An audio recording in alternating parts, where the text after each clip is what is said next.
Morning, everybody.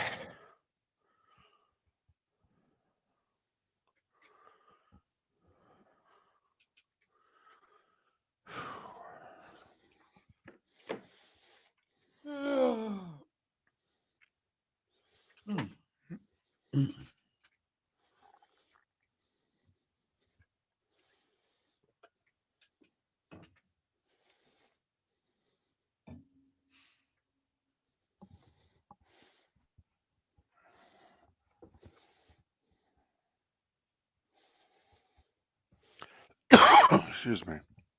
No. And here we go.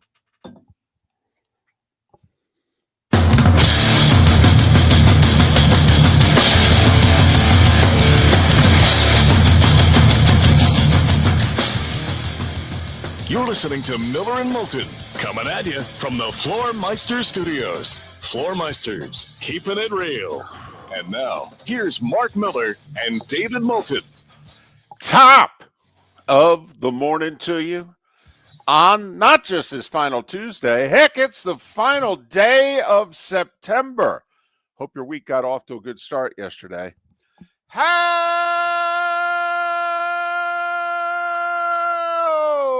the heck are you? Miller and Moulton. MillerandMoulton.com. Miller_Moulton on X. I come at you from the Mile High city of Denver after the second of the Monday Night Football games. Not a good game. Mark comes at you from the cozy confines of our Southwest Florida studios. Good morning, Mark. How are you? I am good, David. And Dolph fan, I don't know how you feel this morning because yesterday you guys were a mixed bunch. Hating the Jets, but wanting change and knowing that a loss would for sure get you that change. And then you looked pretty good. To be honest, I thought the Dolphins looked good. You know what, David? They ran the ball a bunch. Whoa! Hold on a second. What?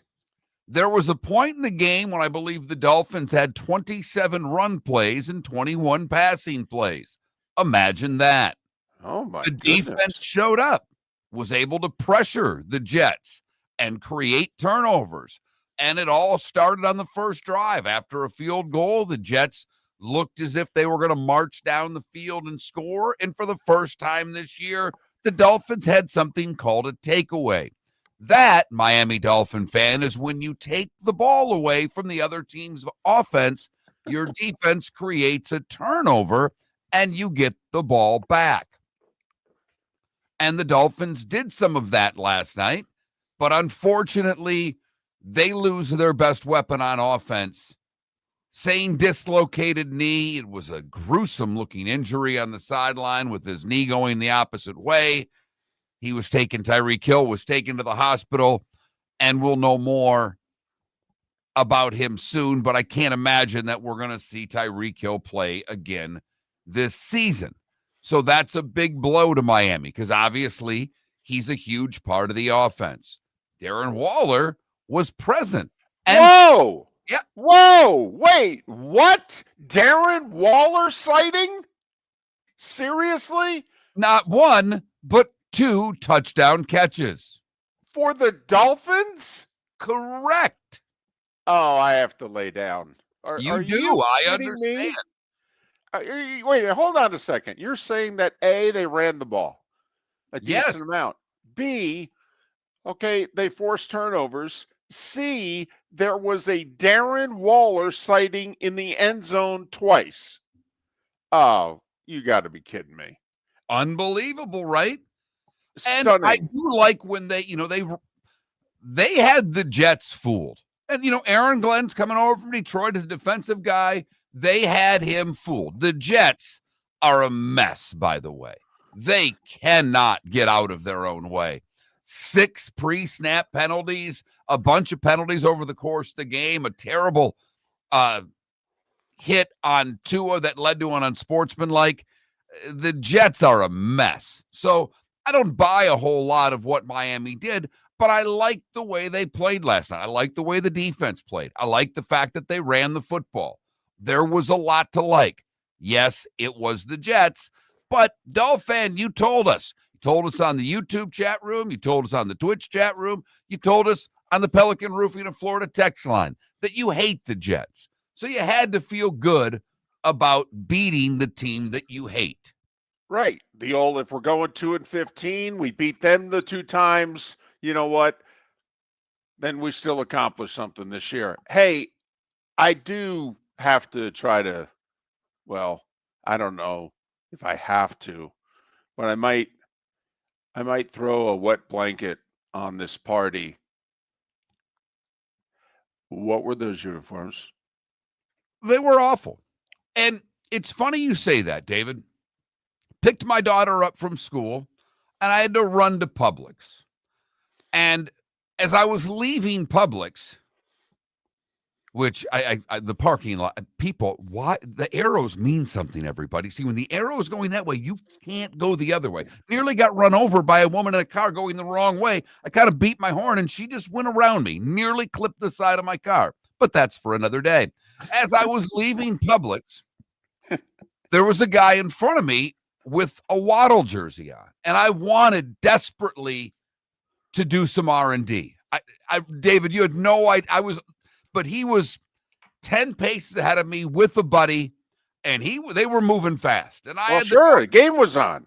No, this was 3 p.m. Oh, okay, sorry. 3:20, and I mean, he was flying out of Publix because at first I looked up, I saw Waddle. I'm like, what? Oh, that's what Miami's wearing tonight.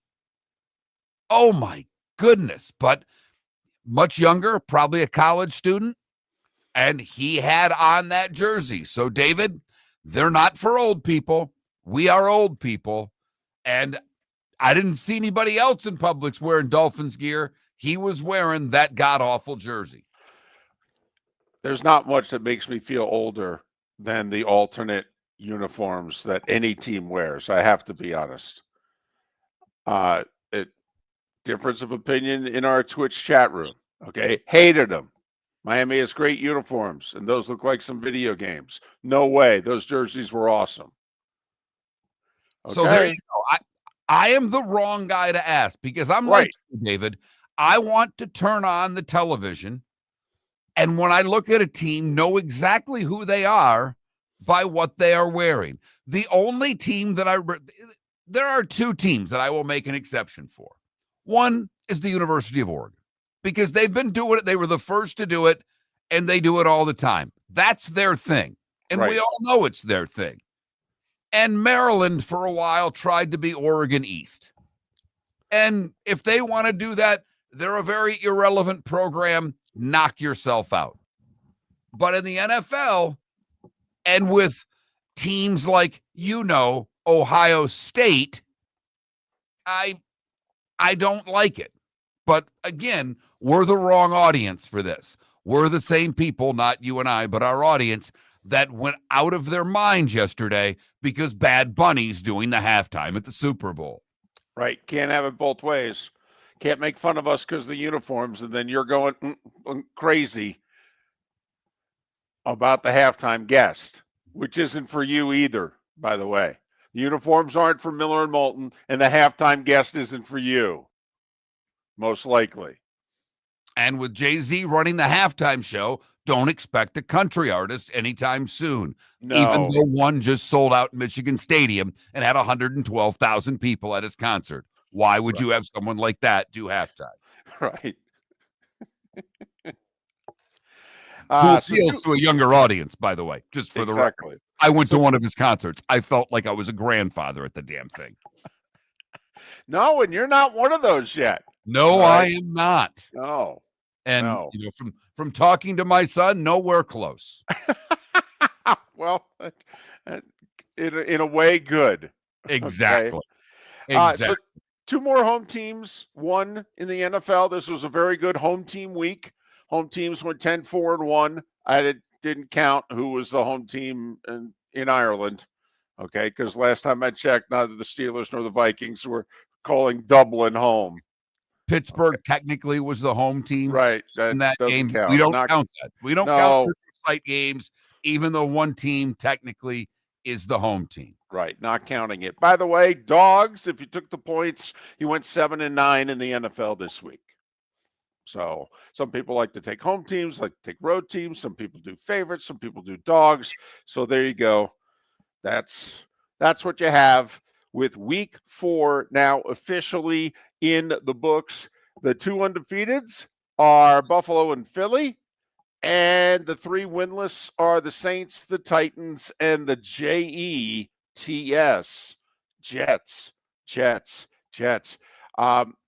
Man, there was a lot of laundry thrown on the field last night in both Miami and Denver. Holy mackerel. Jets had 13 penalties last night. Yeah, I don't know. put it on Miami. Miami only had 6. No, I said there was a lot of laundry in Oh, yeah. Miami and Denver. Yes, the Jets were responsible for the laundry in Miami, and the Bengals, to a large degree, were responsible for the laundry in Denver. At one point, Mark, we had 22 penalty flags that were thrown in the game. 15 of the penalties were accepted. Through 3 quarters, it was the slowest game I could remember being a part of for a while. And then that had to sting after Saturday. You may have had the fastest game that you've ever done. Right. Outside of Army-Navy, we had a 2-hour, 57-minute Washington-Ohio State game. It was unbelievable. I mean, LSU and Ole Miss were starting the 4th quarter, and your game was over. Done. Time to go. Yes. So, man, I don't usually, as the season goes on, you get less and less penalties, but maybe it's just bad football. Maybe that's what we had last night, at least from 2 of the teams. No doubt. So the Dolphins get their win.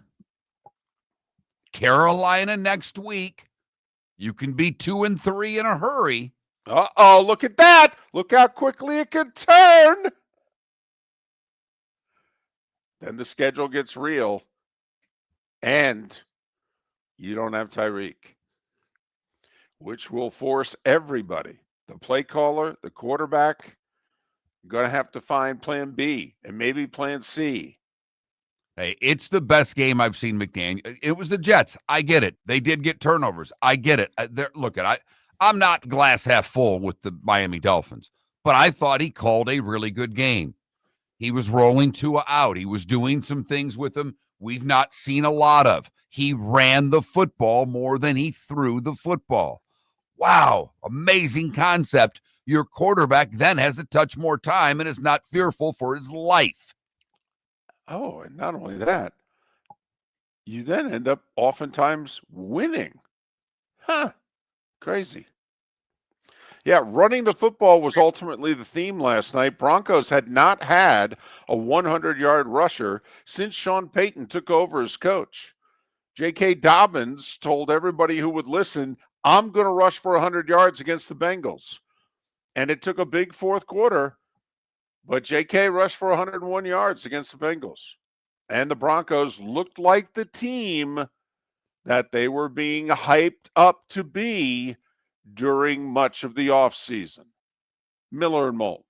For over 50 years, the Nolan family has been dedicated to protecting local families. Nolan Family Insurance is a second-generation independent agency that specializes in home, flood, auto, and boat insurance. They take the time needed to explain your coverage options and answer your questions so you can make an informed decision that's right for you. If you're looking for an agency that treats you like family, call 941-639-1122 or go to nolanagency.com. That's 941-639-1122. or nolanagency.com. American Paint Supplies is your one-stop shop for all your coating needs and has been for 30 years. American Paint Supplies is also your #1 Festool dealer in Southwest Florida. If you are a builder, cabinet maker, painter, or power tool enthusiast, Festool craftsmanship can be found at American Paint Supplies. Celebrating 30 years of service, and Festool is celebrating 100 years of excellence. Come to American Paint Supply for a perfect pairing of service and expertise on 6100 Shirley Street, Naples, off of Pine Ridge, or online at AmericanPaintSupplies.net. So I asked him at Floormeisters, hey, what do you want me to tell everyone for September? He says,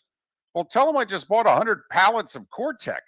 So I've got so much of it, I can keep the prices low. Plus, installation's always available, delivery's always available. And tell them Floormeisters has colors, 15 of them that no one else has. Floormeisters in Naples, next to Costco, whether it's carpet, tile, or Core-Tech. The best flooring, best service, at the best prices. Floormeisters. Floormeisters.com. Your roof is your home's first line of defense. At Pelican Roofing of Florida, Ronnie, John, and their team bring years of experience to protect what matters most, your family and your business. From residential repairs to large-scale commercial roofing, we deliver honest work, fair pricing, and quality you can trust. An upgrade on your roof can lower your insurance costs. Don't wait for a leak to turn into a disaster. Call the experts at Pelican Roofing today. 1-866-9-PELICAN. That's 1-866-9-PELICAN. Online at PelicanRoofingCompany.com. CCC 13325. This is Miller and Moulton.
Questions are up.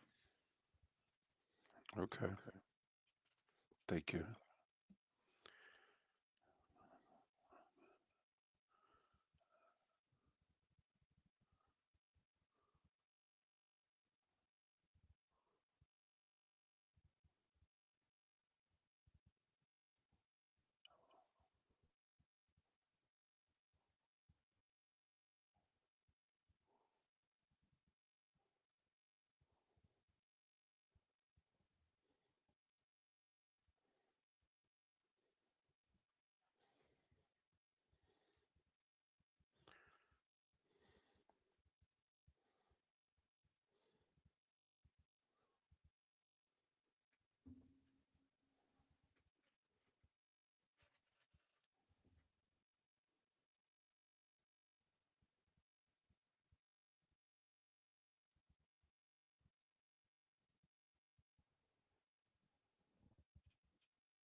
Oh, Empire. My point is they'll never go country with Jay-Z running the show. That's all. And country is, I think, the most popular genre in this country. I believe. I could be wrong.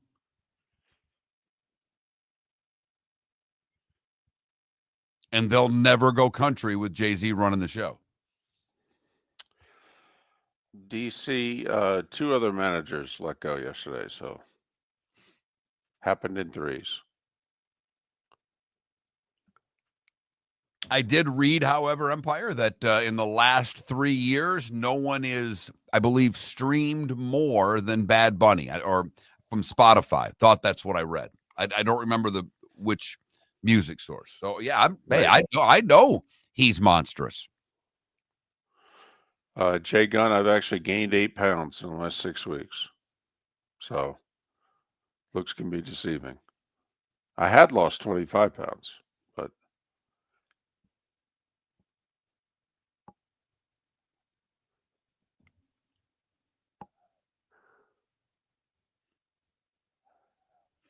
No, it's going to be very interesting. He does very little of his work in English, so this, if that's the halftime show, that's going to get a very polarizing reaction.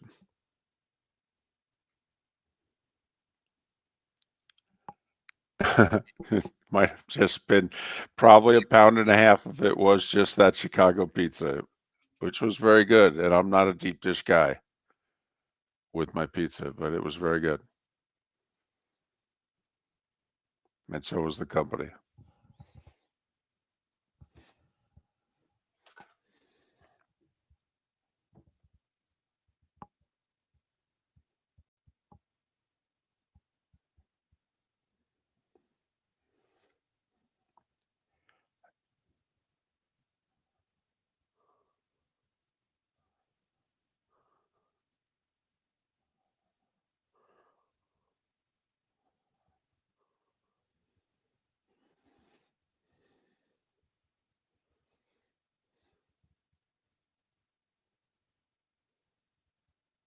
Yeah, you're right. Hey, I'm the wrong guy to ask. I'm old and listen to classic rock. You're listening to Miller and Moulton. And now, here's Mark Miller and David Moulton. 21 minutes past the hour. Miller and Moulton, millerandmoulton.com, Miller_Moulton on X. Thanks so much for being with us. We'll have our poll question or questions coming up. But for the next 4 or 5 weeks, Shoeless Joe Sports Cafe is going to let you decide what the primary NFL games are going to be on their TVs, gets the sound, that sort of deal. By the way, you show up, you wear your team's jersey, okay, you get Bud and Bud Light pints on special. But the 1 o'clock games, the 4 o'clock games, we're going to let you decide, give you 4 days to vote, add up the votes, tell Shoeless Joes, hey, the Miller and Moulton listeners say at 1 o'clock, this is the primary game. At 4 o'clock, this is the primary game. Okay, serve the beer accordingly. So there you go. Shoeless Joe Sports Cafe, Bell Tower Shops, Fort Myers. So, can I tell you what happened to me yesterday? Sure. I'm a little upset because, David, what have I told you about my attendance of football games in September? You won't. Unless what? Oh, no, air-conditioned suites and, that sort of deal. But otherwise, no, it's just too damn hot. Yeah, you can mock me. Air-conditioned suites. So there's a listener of this show who I've never met. We have a mutual friend. Okay. He invited me last year to a Monday night football game. And I passed because it was a normal start time. I wouldn't get back until 1, 2 in the morning, and we have to do this little show. Right. I was then invited to the Notre Dame Penn State game, be it very late. I already had tickets. I was going with somebody. So I couldn't turn, hey, sorry, not going with you. I've got sweet tickets. Well, yesterday at 2 o'clock in the afternoon, as I'm on the way to pick up my daughter from school, I get a text from said mutual friend. Uh-oh. And the text reads as follows. Hey, Mark, this morning you were invited to the Miami game tonight. I told him you wouldn't come, but forgot to ask you. I'm pretty sure I was right. We're leaving in an hour if you want to come. I'm on my way to pick up my daughter. I have to sit there for I get there early because I don't want to be late more than anything else. And it's going to be about an hour and 20 minutes from the time I've left until the time I get back home. And then I have to take her somewhere at 5:30. Now, had said person, so-called mutual friend, text me in the morning when he was given the opportunity to invite me, I could have made arrangements. I have people who could have picked up my daughter. I had people who could have taken my daughter to gymnastics and fed her dinner and all the things that go along with handling the 11-year-old. But no, he waits until 2:00 to say, I've already said no for you. Did I say it was a suite? Well, we could tell by the tone that it was an air-conditioned suite. Yes. Mhm. And, with a suite. And then he calls me, of all things. He's like, are you serious? Because I sent him back a text going, you're kidding right now, right? It's a 7:00 start. We're going to be home 12:30. It's not the normal late. Right. I because of can the do normal this. start time. Right. I can do pull this. off. And then there were 2 sporting events in the whole country yesterday. 2. David was at one. I would have been at the other. We would have covered the entire damn sports landscape. But no, I would have done so with free drinks. And he said, and I'm like, oh, great. As you're eating caviar in the suite, I'll be sitting on the couch. He goes, well, come on, it's not that good. Usually when we get there, it's some wings and then sushi and then some sort of, roast beef or something. Oh, really?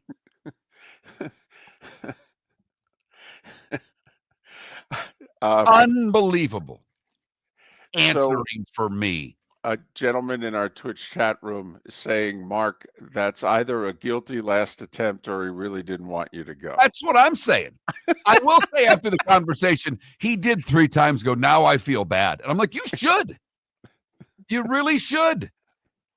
So, ladies and gentlemen, once again, outdoor football before Columbus Day deemed too hot for Mark. It's never a bad time.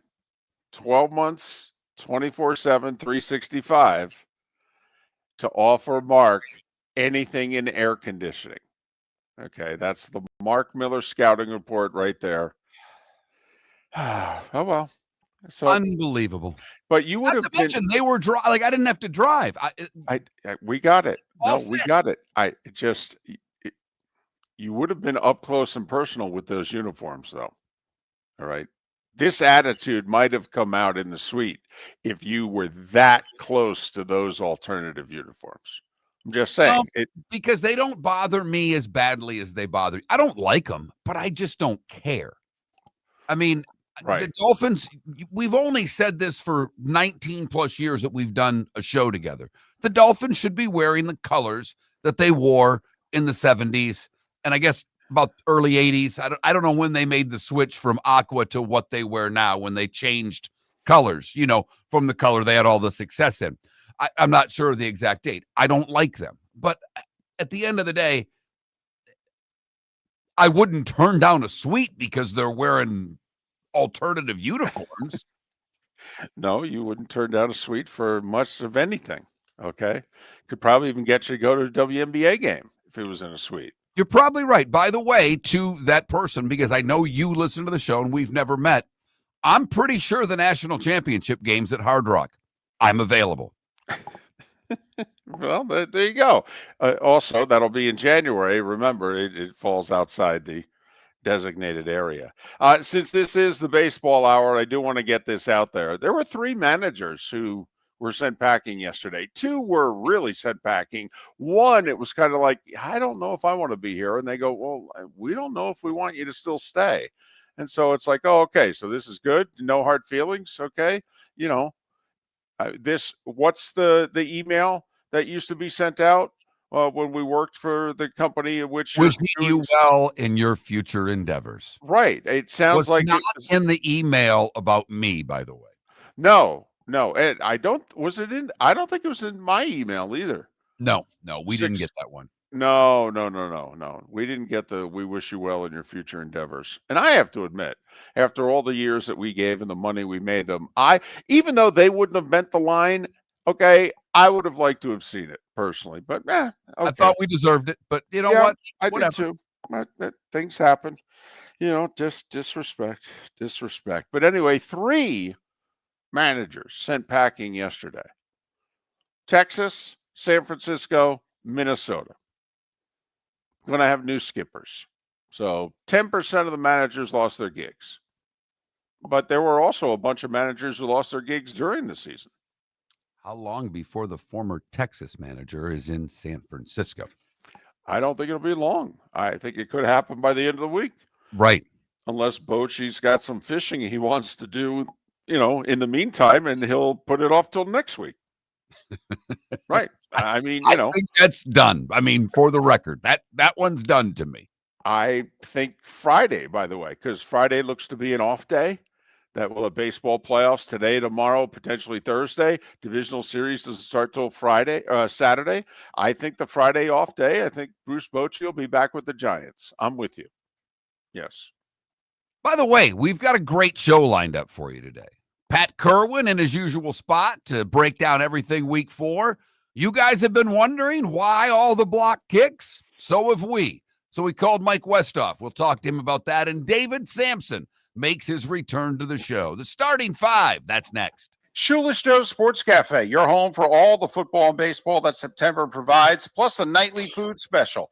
Got bingo and trivia Tuesdays and Thursdays, live music Fridays, karaoke Saturdays. Never mind the fact that Shoeless Joe's is going to celebrate Grandparents' Day, National Hot Dog Day, National Cheeseburger Day, all in the month of September. Food and drink specials during every NFL game. Shoeless Joe's, the official home for Ohio State football. Shoeless Joe's, good food, good times, good sports in the Doubletree by Hilton. Bell Tower Shops, Fort Myers. Football season is back, and celebrate your game day with Jimmy the Beef Guy. We're talking tender, juicy Chicago beef sandwiches. Whether your party's for 10, 100, or 200, bring game day to your house with Jimmy the Beef Guy. The catering packages come with the beef, the gravy, the peppers, the bread, everything you need. 2 convenient locations, Fort Myers and Bonita Springs. Skip the ordinary and bring the beef. Jimmy the Beef Guy, Chicago flavor, Southwest Florida style. Call today or visit jimmythebeefguy.com. Tell him Miller and Moulton So sent I you. asked him at Floor Meisters, hey, what do you want me to tell everyone for September? He says, well, tell them I just bought 100 pallets of Core-Tech.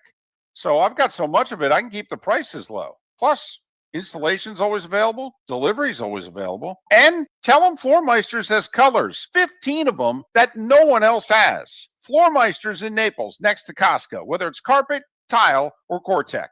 The best flooring, best service, at the best prices. Floor Meisters, floormeisters.com. Got a cracked window or foggy glass? Don't wait for the next storm to make it worse. Your local Glass Doctor Home and Business is just down the road and ready to help. From leaky frames to shattered panes, we've got the tools and the know-how to get your home or business storm ready. With flexible scheduling and our done right promise, you'll be in good hands. So before or after the weather hits, call your neighbors at Glass Doctor. Glass Doctor, Glass Doctor.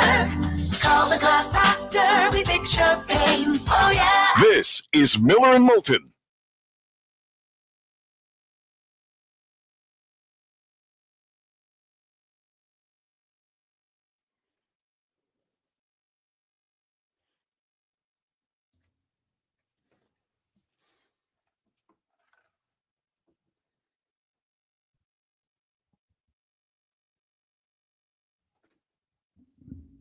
That's funny.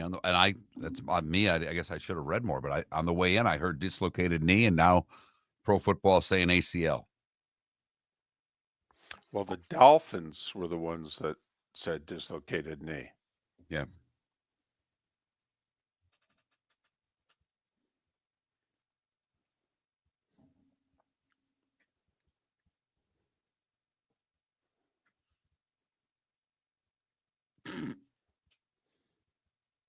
Look at the chat room.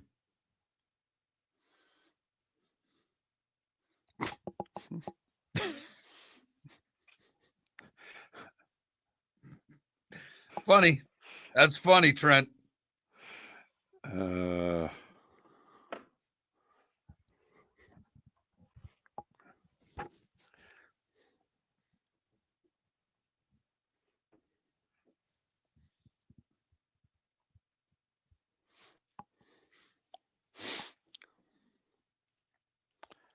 All that was missing, Trent, was I'll hang up and listen. Well done. I I appreciated, getting in the spirit of white out, so white suits. That's television should be fun. It's sports, for goodness sakes. These are games. All right. Should have as much fun as possible. I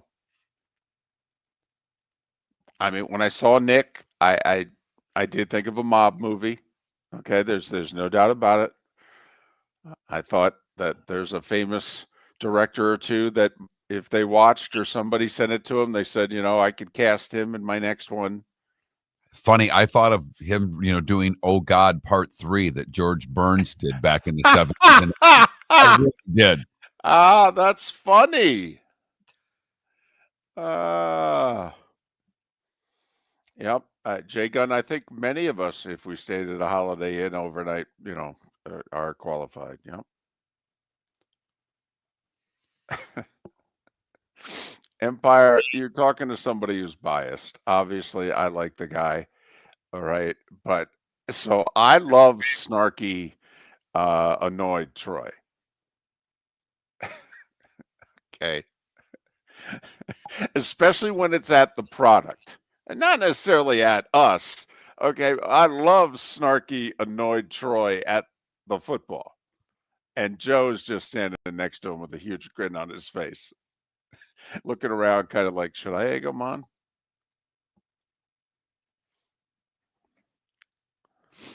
Joe was yodeling last night. Okay. They put a cartoon together about, I think it was the Bengals. I don't know. Anyway, in the whole Price is Right game, with the thing going up the hill, yodi, yodi, yo. And so they did a poor man's, and so Joe started, when they came back, he started doing that too. It's something that America didn't need.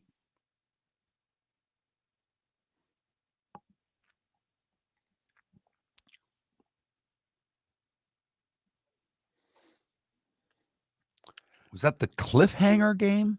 Right. Is that what it's called? That's what Right. Yeah. It goes up and you're right. You have to make sure it doesn't go I know over. the Right. game. I'm just trying to think of the name. Yeah, I don't.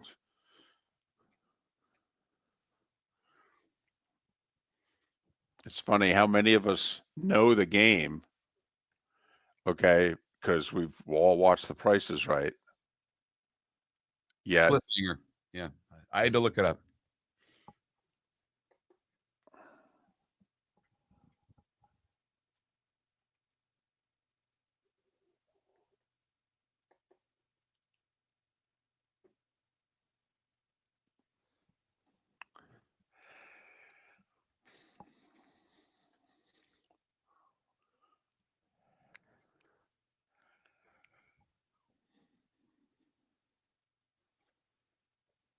Oh, you play euchre at halftime. Welcome back to Miller and Moulton. Text the guys what's in your mind at 21,000. That's 21000. And now, here's David Moulton. 22 minutes till the top of the hour. Thanks so much for being with us. Miller and Moulton, millerandmoulton.com, Miller_Moulton on X. Without further ado, it's time now for The Starting Five. 5 big stories you need to know. Here is the Starting Five. 2 Monday Night Football games last night. Dolphins won the first one to pick up their first win of the year, 27-21 over the Jets. The Jets outgained the Dolphins by over 100 yards, but 13 penalties, 3 turnovers. Dolphins had but 6 penalties and no turnovers. Probably the difference in the game. Achane rushed for 99 yards and a touchdown. Tua threw 2 touchdowns. Game marred by Tyreek Hill's devastating leg injury. Dolphins had dislocated knee. Reports are also torn ACL. Can't imagine Tyreek Hill will be back this year. Considering his contractual status, might be the last time we see Tyreek Hill in a Dolphins uniform. Miami goes to Carolina on Sunday to try to pick up a second win. Meanwhile, the Jets look for win number 1 at home against the Cowboys. The other Monday night game was in the mile-high city of Denver. And after the Bengals kicked a field goal on their opening drive, they did not cross midfield the rest of the game. That's tough to do in the NFL. I mean, oftentimes after a kick, you're starting between the 30 and the 35, right? Broncos look good. Defensively, they looked like the team that they were supposed to be. And offensively, they look like the team they were supposed to be. Bo Nix threw for over 300 yards and 2 touchdowns. And the Broncos as a team nearly rushed for 200 yards, with J.K. Dobbins being the first Broncos running back in 38 games to rush for over 100 yards. 28-3, Denver over Cincinnati. Both teams are 2-2 and seemingly headed in different directions. Denver's got a tough one this week. Short week, and they got to fly to Philadelphia to face the unbeaten Eagles. Cincinnati, 4 of their next 5 are at home.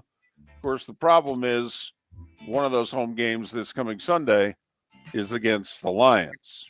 Whole bunch of other NFL news. Most of it not good because it's an injury update. Ravens didn't offer an injury update on Lamar Jackson, but we hinted at this yesterday on the show. It came about a little more quickly than we thought, but we said, don't be surprised in the next 2 weeks if the Ravens say that Matabuke, their stud defensive lineman's out for the year, that this neck injury is serious. Well, they didn't wait 12 hours after we said that. Matabuke on the injured list, out for the year with the neck injury. And the Ravens lost 5 starters in the Chiefs game due to injuries. They are a banged up team and facing the likelihood of no Lamar Jackson for a short time as well. Cooper Rush, the backup in Baltimore. San Francisco may have to go back to the backup Mac Jones because they're playing Thursday night against the Rams, and Brock Purdy's turf toe is acting back up. After the game Sunday, if you watch the Sunday shows and what have you, Purdy's like, no, I'm fine. Yeah, when the adrenaline wore off, he apparently ain't fine. And with it being a short week, do not be surprised if Mac Jones gets the start for the Niners against the Rams on Thursday night. Giants' worst fears were realized. Wide receiver Malik Neighbors, torn right ACL, out for the year. Giants also said that one of their co-owners, 70-year-old John Mara, one of the more prominent owners in the league, has cancer. Wouldn't reveal what kind, how serious, but they did reveal that. Vikings banged up, and their O-line, probably the most banged up unit at all. They went into the Ireland game against Pittsburgh, having lost their left guard for a few weeks to injury. During the game, they lost center Ryan Kelly to his 2nd concussion of the season. Yeah, we've played a month. 5th of his career. Got to start questioning how much longer Ryan Kelly's going to play football, don't we? And right tackle Brian O'Neill sprained an MCL. Vikings stay overseas. They're in London. They get the Browns. So let me get this straight. Your offensive line is really banged up. And even though the Browns may not be a good team, you got to face Myles Garrett and that defensive front. Oh, yeah, there could be a ton of points scored in this game. 36.5. Right. Is the over-under in that. Right. Uh-huh. I mean, first 1 to 20 looks like an absolute winner in London on Sunday. Mentioned it earlier, not counting the Steelers, who were technically the home team in Ireland. Home teams went 10-4-1 last week. College football. Well, Bobby Petrino. All right. Who says you can't go home again? Bobby Petrino got hired a couple years ago to be offensive coordinator. All right, they fired their head coach, did Arkansas on Sunday. Bobby Petrino, the interim head coach for the rest of the year. He had a bye week, and he said, well, you know what? These defensive coaches, they're no good. I got to get rid of them. So he got rid of 3 defensive coaches, including the defensive coordinator during the bye week. Arkansas off this week. They'll be at Tennessee a week from Saturday. Paul Feinbaum is a registered Republican in the state of North Carolina because that's where the SEC Network studios are. They're in Charlotte. Even though Paul Feinbaum, most of his career was made in Alabama. Well, Paul Feinbaum did an interview with Outkick yesterday in which he said, yeah, I had never considered politics before, but in the wake of Charlie Kirk's assassination, I got a few phone calls, and well, I'm going to take the next 4 to 6 weeks and decide whether or not I want to run for Senate in Alabama. And if you go, wait a minute, they already got 2 senators. Well, Tommy Tuberville's one of them, and he's going to give up being a senator to go back to Alabama and run for governor. And the thought is he will win. Therefore, it will open up his Senate seat. So Paul Feinbaum's 70, by the way. Pretty young these days for a politician, David. I understand that. He did say, quote, I guess I'll have to give up my ESPN responsibilities if I decide to do this. I don't know. Also, in that interview, for what it's worth, couple of 5 years ago during President Trump's first term, had President Trump lined up for an interview and says ESPN killed it. True. Before the Alabama LSU game that President Trump was going to attend. Gators freshman wide receiver Dallas Wilson practiced 3 days last week and is expected to make his debut this coming Saturday against Texas. Billy Napier describes Dallas Wilson's impact as, quote, a big deal, unquote. The freshman injured his left foot in camp and had been out for a couple months.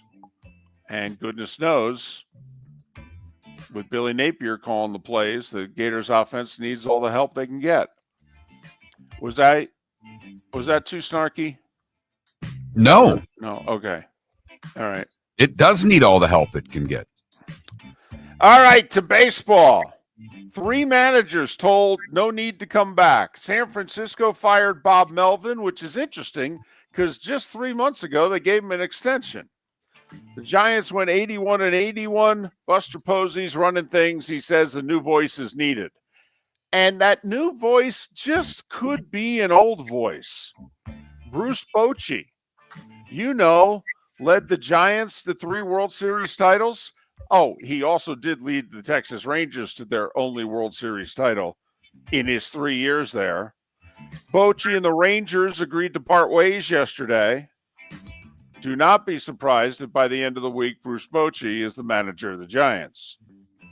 And the Twins, I got to tell you, this is a raw deal. All right, you wanted to fire Rocco Baldelli the way the season ended in 2024? Fine. You want to fire Rocco Baldelli in the first half of this year because you felt that the team was underachieving and should have been better than right around 500? Fine. You literally trade off 11 of the 26 guys that are in the dugout, have a fire sale, the likes of which baseball's never seen, and then the team amazingly doesn't win the final 2 months of the year, and then you get rid of them? That's some chicken blank. That's absurd. But that's what the Twins did. Rocco was there 7 years. He won 3 division titles. We got the baseball playoffs today. And here's what you need to know. Best of 3 series in 4 locations. The location never changes. There's no 1-1-1. It's 3 versus 6 and 4 versus 5 in each league. The 3 and 4 seeds host these best of 3s. In the American League, Tigers at Guardians. All 3 games will be on ESPN at 1 o'clock. I believe you get Sean McDonough with the call. The Red Sox and the Yankees will play at Yankee Stadium. 6 o'clock on ESPN. All 3 nights if needed. In the National League, it'll be like old times. Major League Baseball on network television. Playoff day baseball on network television. What is this, the 80s? Padres at Cubs. Today, tomorrow, potentially Thursday, 3 o'clock Eastern on ABC. And then 9 o'clock Tuesday, Wednesday, and potentially Thursday, Reds and Dodgers on ESPN. By the way, the Dodgers did reveal yesterday if the series goes 3, Ohtani will pitch game 3. Really, LA? In his last 2 starts, he's thrown 11 innings of one-hit ball. You think it's okay now to finally take the chains off him and unleash the $70 million man? Yeah, I think so. Snell, Yamamoto, Ohtani will be the big 3 for the Dodgers in the playoffs. We'll see if Kershaw's on the active roster and if they use him out of the bullpen. I had seen he was not on the wild card roster. Now, I that's what I thought I'd seen. He pitched Sunday in Seattle. Right. And Freddie Freeman came out of the dugout to take him out of the game. And, big hugs and what have you. Great ovation from the Seattle crowd, by the way. Well done. One other note, Game 5, WNBA, winner goes to the finals to face Phoenix, 9:30 tonight on ESPN2. The Fever of Indiana in Vegas to take on the Aces. And at 9 minutes before the hour, that was the starting 5. 5 big stories and 3 managers sent packing here on Miller and Moulton. So there you have it. Day baseball today. Yes! 1-3. And then, I guess, early evening baseball and some late night baseball. So whenever you got a moment, there's baseball on TV. Yes! 1 until midnight. Yes! Fired up, baby. Playoff baseball, even though my team's not involved. You know what? They didn't deserve to be involved. So I'm fine with it. All right. I want one of 2 things to happen. I either want the big boys, okay, or I want 2 teams who have never won the damn World Series to play in the World Series. I want one or the other. You want to give me Yankees, Dodgers again? I'm fine with that. I am. I know a lot of people wouldn't be. Or Red Sox, Dodgers. I'd be fine. Or Phillies. I'd be fine with that. I'd like to see the Phillies of the big boys. Of the big boys. Right. Okay, but if you want to give me a Seattle and a Milwaukee, okay, I can do that. I can. Seattle and San Diego and really get people excited. I'm okay with that too. Right. So, either way, just don't baseball. Let's not try to, let's hope it doesn't work out where it threads the needle. I don't want Toronto and Philly. I've already seen that. It was 1993. Jays win in 6. I was going to say it was a pretty damn good series. It was a great series with an amazing ending. Right. I would take a repeat of that, no doubt. Miller and Moulton, couple of poll questions for you. Pat Kirwan in a little more than an hour. Your roof is your home's first line of defense. At Pelican Roofing of Florida, Ronnie John and their team bring years of experience to protect what matters most, your family and your business. From residential repairs to large-scale commercial roofing, we deliver honest work, fair pricing, and quality you can trust. An upgrade on your roof can lower your insurance costs. Don't wait for a leak to turn into a disaster. Call the experts at Pelican Roofing today. 1-866-9-PELICAN. That's 1-866-9-PELICAN. Online at pelicanroofingcompany.com. CCC 1332512. Think we only fix windows? Think again. Your local Glass Doctor Home and Business does so much more to upgrade your home. We custom build stunning shower and bath enclosures, install sleek glass doors and windows, and can bring fresh life to foggy or cracked panes. Need a glass tabletop or a statement mirror? Yep, we do that too. If it's glass and it's in your home, we're the team to call. Call the Glass Doctor, we fix your pains. Oh, yeah. Mark Miller for Sleep Treatment Direct. They are helping me with sleep apnea. And by helping me, I mean curing me. No more CPAP machine, no more snoring, no more tossing, no more waking up exhausted. Their expert team got me the right treatment, fast and hassle-free. If you want to feel energized and get rid of your snoring, call Sleep Treatment Direct today. 444-1741. That's 239-444-1741. Sleep Treatment Direct. Sleep safe and So I sound. asked him at Floormeisters, hey, what do you want me to tell everyone for September? He says, well, tell them I just bought 100 pallets of Core-Tech. So I've got so much of it, I can keep the prices low. Plus, installation's always available. Delivery's always available. And tell them Floormeisters has colors, 15 of them that no one else has. Floormeisters in Naples, next to Costco, whether it's carpet, tile, or Core-Tech. The best flooring, best service, at the best prices. Floormeisters. Floormeisters.com. American Paint Supplies is your one-stop shop for all your coating needs and has been for 30 years. American Paint Supplies is also your #1 Festool dealer in Southwest Florida. If you are a builder, cabinet maker, painter, or power tool enthusiast, Festool craftsmanship can be found at American Paint Supplies. Celebrating 30 years of service, and Festool is celebrating 100 years of excellence. Come to American Paint Supply for a perfect pairing of service and expertise on 6100 Shirley Street, Naples, off of Pine Ridge, or online at AmericanPaintSupplies.net. If you're a business who targets men, please know there is no better and more economical way to reach your target audience than us at Miller and Moulton. So let us help you make money. You can reach out to Mark at that Mark Miller or me at the David Moulton on X, or text us at 21,000. We have a proven product, a good reputation, and lots of quality segments that we can attach your company's name to. Miller and Moulton, we're like that old pizza box. You've had the rest, now try the best. Miller and Moulton, millerandmoulton.com. This is Miller and Moulton.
Article I read yesterday was funny. It went through all the playoff teams and broke them into tiers. It listed the last team they talked about was the Tigers, and it said basically that they shouldn't be allowed to be in the playoffs, and went on to say, but we can't put the Astros in because everybody hates them, so the Rays are in as the 12th team. Fantastic. I thought that was pretty funny.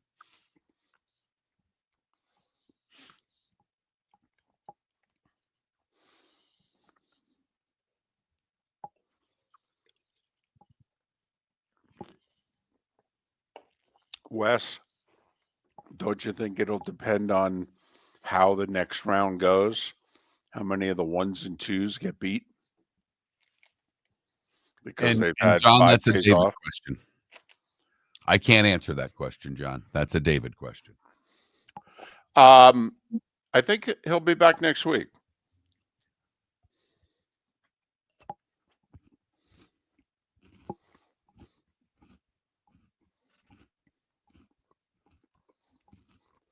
Backsburg, Aaron Glenn's going to get 3 years minimum.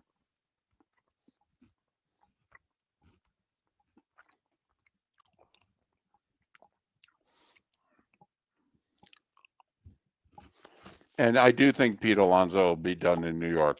And I think it's awful. Unless they just make him the full-time DH. Because I do think they're committed to improving the team defensively. And Alonso graded out as the second worst defensive first baseman in the league this year. So I think it's DH or bust for Alonso. By the way, I don't care who wins the Yankees-Red Sox series, but reading a bunch of stuff in the Post, and they're freaking out about the lineup tonight already. If Volpe makes a big error in this game, oh my goodness, are they going to go nuts?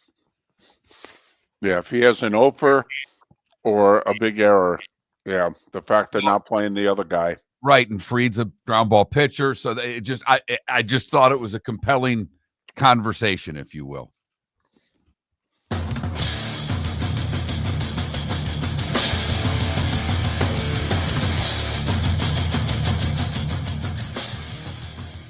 You're listening to Miller and Moulton, coming at you from the Floor Meister Studios. Floor Meisters, keeping it real. And now, here's Mark Miller and David Moulton. Hour 2 of Miller and Moulton on this final day of September. Hope your week got off to a good start yesterday. Thanks for being with us. Miller and Moulton, millerandmoulton.com, Miller_Moulton on X. Can you humor me? We talked a lot of football last hour and the baseball hour. All right. I just want to throw this out there. The last time we got 12 teams in the baseball playoffs, 4 of them get byes. But of the 12 teams, Mark, you got 3 who have never won it before. Never. So if that, if you're like me and you think every fan base deserves one parade, you don't deserve any more than that. If you get them, that's awesome. But every fan base deserves one parade in your lifetime. Little did I know when I was 20 and 28 that was going to be when I got the Mets and Rangers parades, and I was never to get another. You know what? Stop it right there. You're a Giants fan too. So right. No. Enough with you. I never had a parade since I was 28. But go on with baseball. I just said in hockey, I was 28. I'm almost 60. And in baseball, for goodness sakes, I wasn't even legally old enough to drink.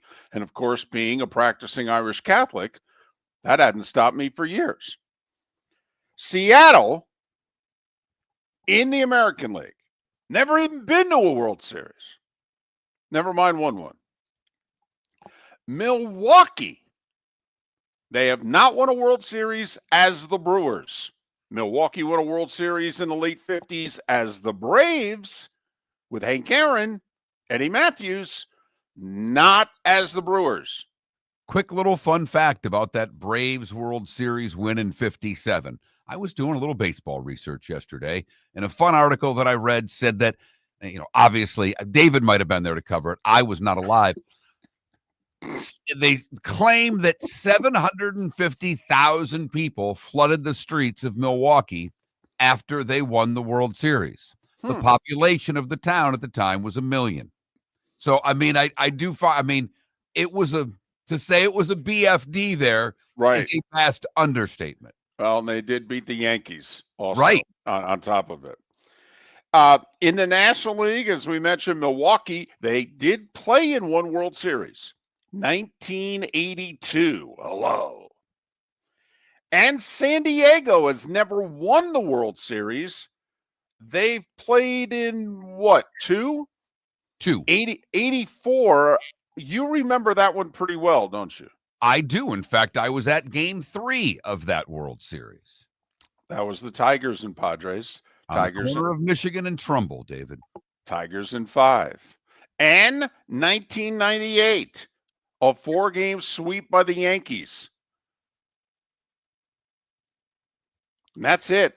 Padres have not been back since. Now, for those that have won a World Series, here are the longest droughts. The Indians/Guardians go back to the Truman administration. 48. For those of you listening, you don't understand the gleam on David's face. Not because of the drought of the Cleveland Indians, now Guardians, because he got to reference the Truman administration on the show. Yes, that fires him up. I got to reference the Truman administration before he had been beaten by Dewey. That's how long ago it was. Look it up. Then, I think, Mark, it's your Tigers. I think it's your Tigers. Of the teams playing that have won a title, I believe the second longest drought is your Tigers, 84. Then it's the Reds of 1990. In fact, they have been back since then. Another little fun fact for those of you that don't remember. Marge Schott was still the owner of the Reds when they won. And Marge Schott would not pay for a celebration for the Reds because they swept and didn't give her another home game. Right, because the Reds had home field, so it was 2-3-2, and the series never went back to Cincinnati, and she was angry. And the Reds players then celebrated by eating McDonald's. No, it's true. It's Can't all make this true. up. No, it's all true, ladies and gentlemen. This is not Miller and Moulton making it up as they go along. This is not Moulton trivia from back in the day off the top of my head. So Cleveland 48, Tigers 84, Reds 90, Blue Jays 93. And they haven't been back since. That was the first year of the Clinton administration. How long ago does that seem? It's 32 years. That's been a while. So, Mark, those are the teams that haven't won in the since the 20th century. Now you've got those that are in the playoffs that have won here in the 21st century. Believe it or not, Philadelphia is next on the list. 2008. Yankees, 2009. Cubs, 2016. Red Sox, 2018. Dodgers last year. For the record, as of this moment in time, the Phillies are the odds-on favorite to win the World Series. They're 4-1. The Dodgers are 5-1. The Mariners are plus 550. The Jays plus 750. The Yankees and Brewers plus 800. The Guardians and Reds are the longest shots to win the playoffs at 20-1. Tigers and Red Sox 18-1. Padres and Cubs 14-1. Ooh, I got to admit, there's a couple of 5 seeds there that might be worth a shekel or two. You can get 18-1 on the Red Sox? Right. Who all year have been basically the same team. You know, their first half numbers aren't different than their second half numbers. Same with like their bullpen ERA. They have just methodically put together an 88 win season, and they've been consistent where everybody else has had a lot of peaks and valleys throughout the year.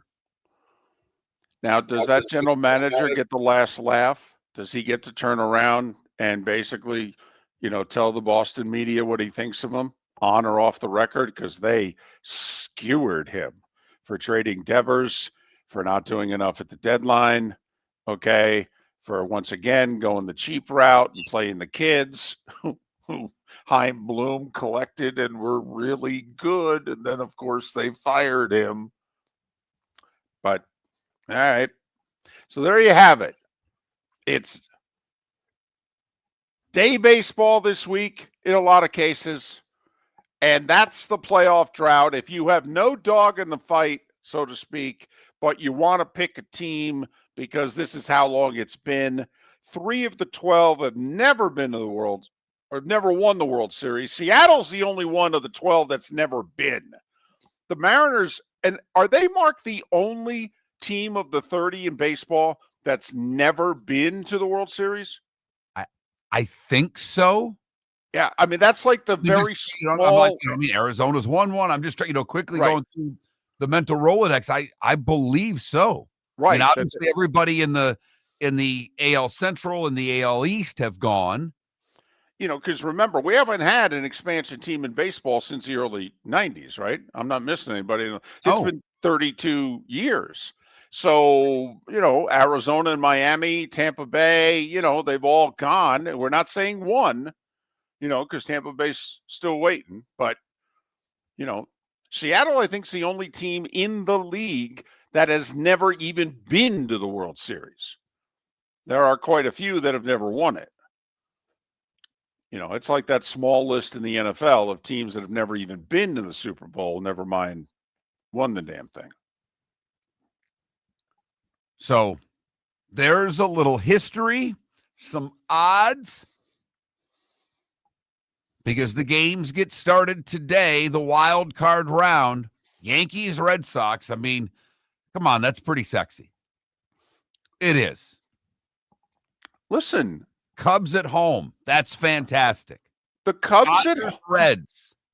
The Cubs at home, 3:00 network television. Then Yankees, Red Sox at dinner, Dodgers at 9:00. Yeah. But baseball, I don't know if you saw this yesterday, Mark. Baseball sent out, apparently their ratings were up on every single platform that their games are broadcast on nationally. And it's like 8 different platforms. The lowest percentage it was up was like 9%.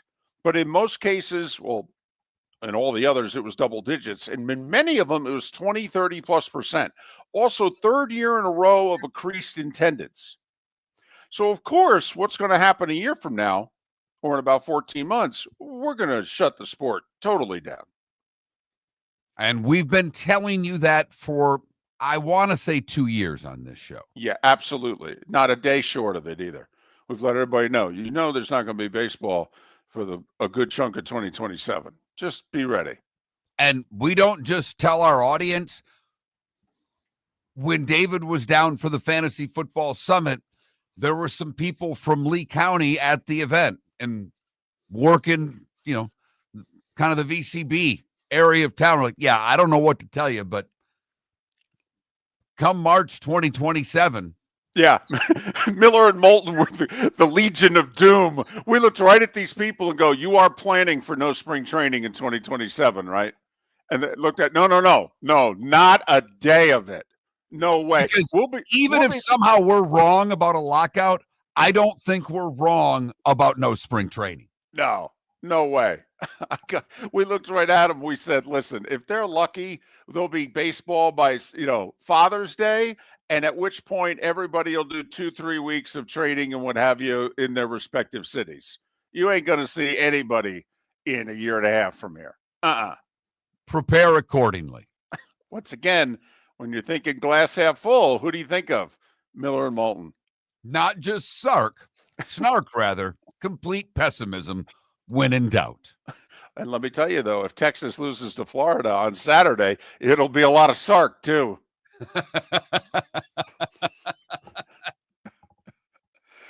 Miller and Moulton, the Shoeless Joe's Sports Cafe poll questions. You get to pick the games that are on the tube. We've got 3 1:00 games, 3 4:00 games. You choose. That's what they're showing at Shoeless Joe's. American Paint Supplies, celebrating 30 years in Naples, is proud to be the exclusive Farrow & Ball dealer in Southwest Florida. The best thing to come from the UK since the Beatles, Farrow & Ball has the colors and paints at American Paint Supplies. See why all the designers and painters choose Farrow & Ball. For 30 years, American Paint Supplies provides the perfect pairing of service and expertise on 6100 Shirley Street in Naples off of Pine Ridge or online at AmericanPaintSupplies.net. American Paint Supplies is your one-stop shop for all your coating needs. So I asked him at Floor Meisters, hey, what do you want me to tell everyone for September? He says, well, tell them I just bought 100 pallets of Core-Tech. So I've got so much of it, I can keep the prices low. Plus, installation's always available. Delivery's always available. And tell them Floor Meisters has colors, 15 of them that no one else has. Floor Meisters in Naples, next to Costco, whether it's carpet, tile, or Core-Tech. The best flooring, best service, at the best prices. Floor Meisters. FloorMeisters.com. Your roof is your home's first line of defense. At Pelican Roofing of Florida, Ronnie John and their team bring years of experience to protect what matters most, your family and your business. From residential repairs to large-scale commercial roofing, we deliver honest work, fair pricing, and quality you can trust. An upgrade on your roof can lower your insurance costs. Don't wait for a leak to turn into a disaster. Call the experts at Pelican Roofing today. 1-866-9-PELICAN. That's 1-866-9-PELICAN. Online at PelicanRoofingCompany.com. CCC 1332512. Todd and I are local. We're involved in our community. We live here. We work here. We're in our showroom every day. We love working with our guests. We love giving back to our community. We are so excited about our new store. Same location, same team, new environment. Every day is like a grand reopening. Absolutely stunning when you walk through our doors now. Come experience the newness of the Diamond District. See what we've done. This is Miller and Moulton.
For those that care, I believe you're getting Carl Ravitch for the Yankees Red Sox. I believe you're getting Boog Shambi for the Dodgers. I like even Boog. though I do too, even though he's the television voice of the Cubs. He's getting the Dodgers series.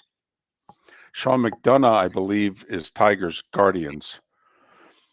He's fine for baseball. I just don't like him for hockey. I believe, oh boy, his name escapes me now. It's the Orioles, the young Orioles play-by-play guy who 2 years ago, remember when the Orioles like suspended him for a few days for nothing that he did wrong? I think it's the Orioles booth. Whoever that play-by-play guy is, whose name escapes me, and Ben McDonald. I believe that's who you're getting on the Cubs Padres. Is it something Allen? Brian Allen? Matt Allen? I sorry. I knew his name last night.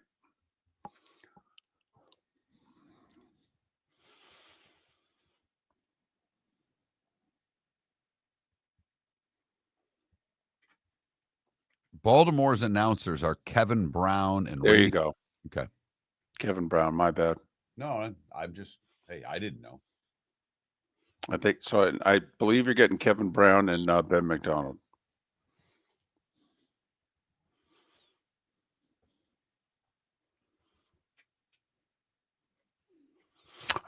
DTW, I got to be honest. I don't know about baseball playoffs on the internet. I don't. And the fact that it's on ESPN, hard to stream ESPN unless you've either bought the app or have a cable YouTube TV thing. And ABC ESPN has the wild card round. So they have all potentially 12 games. And the word is ESPN is going to keep some baseball. They're going to do like a Wednesday night game of the week.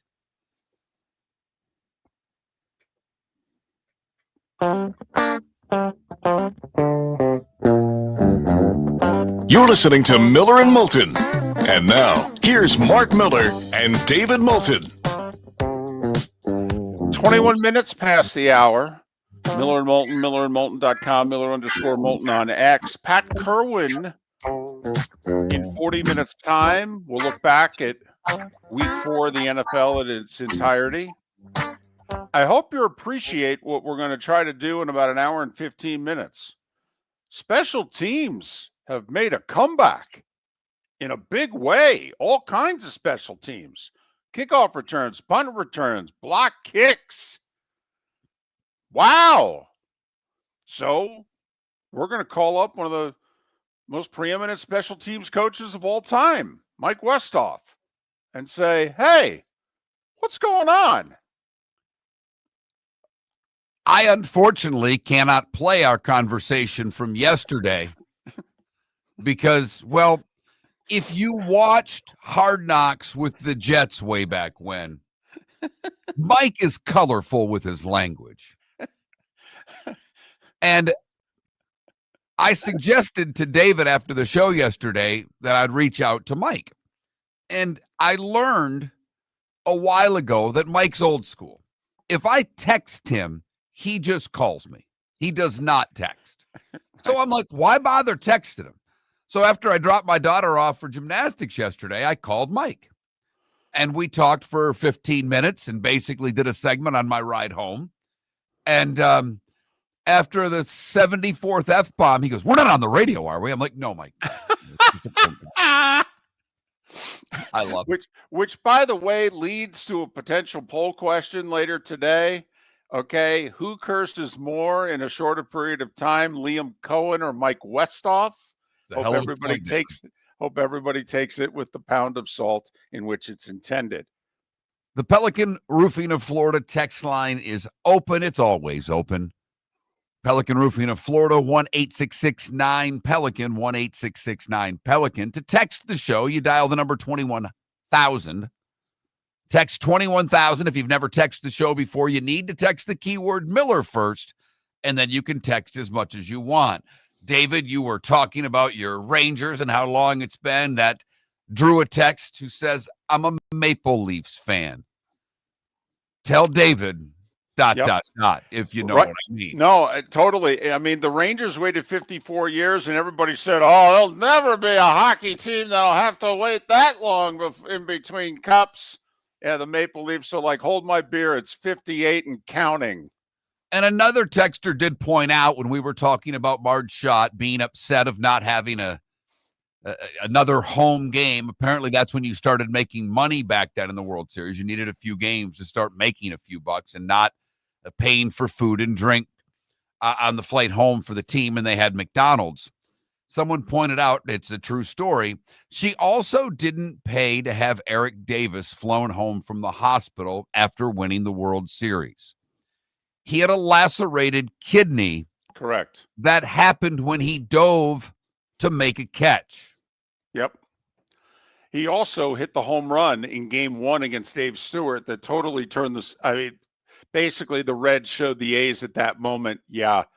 Okay. I know we're big underdogs, but we're going to take it to you. Mm-hmm. Yeah. And she wouldn't, do the whole private plane thing and fly him home. He flew coach with a lacerated kidney. Yeah. She was a real charmer. Really. And what we're talking about are nowhere near the top of the list things that make her a horrible person. I mean, not close. No. She was a horrible person. And what's No. interesting, if you think about it, David, they never, until she was cheap and she was rotten. And the media tried to, and I don't know about Cincinnati media, but the national media always played her in a much different light because she had that damn dog. You bring a dog around, David. There you go. And the media is afraid to take a shot. What Shotzi was her dog, the big, huge dog that she had with her, thought it was her good luck charm. But I don't remember until a couple of the comments became public that the media never pointed out just what a horrible person, how cheap and all, because this was not, if you played for the Reds, and I'm guessing in Cincinnati, they knew this, but it never got national exposure until she said some things that, again, I don't want to get into. And then they kicked her out of the sport. Right. She was the Donald Sterling of Major League Baseball. And Major League Baseball said, yeah, we really can't have this. Okay. This is beyond not a good look. Right. Okay. Just, we could try to say, she's Archie Bunker with a dog, but it's just not working. So we're going to have to move on. Right. Mm-hmm. By the way, trivia question. Who was the manager of the 1990 Cincinnati Reds? He's going to be on the show tomorrow in about 24 hours. Oh, no, he just does an impression of him. Lou Piniella. There you go. All manager right. of the 90 Reds. Remember the video of Rob Dibble and Piniella getting in the fight? Yes. In the clubhouse? Okay, that was like one of the first times that like clubhouse video got out. Because think about it, 35 years ago, we didn't have the phones with video. I mean, that was a television crew that was in the middle of the locker room. And somehow, some way, the television crew was not escorted out when all of a sudden an informal team meeting or team yelling session started. And Dibble and Piniella wrestling each other on the floor. And it was not fake. And we had a 2-point takedown. We had a 3-point near fall. I mean, no, they were going at it.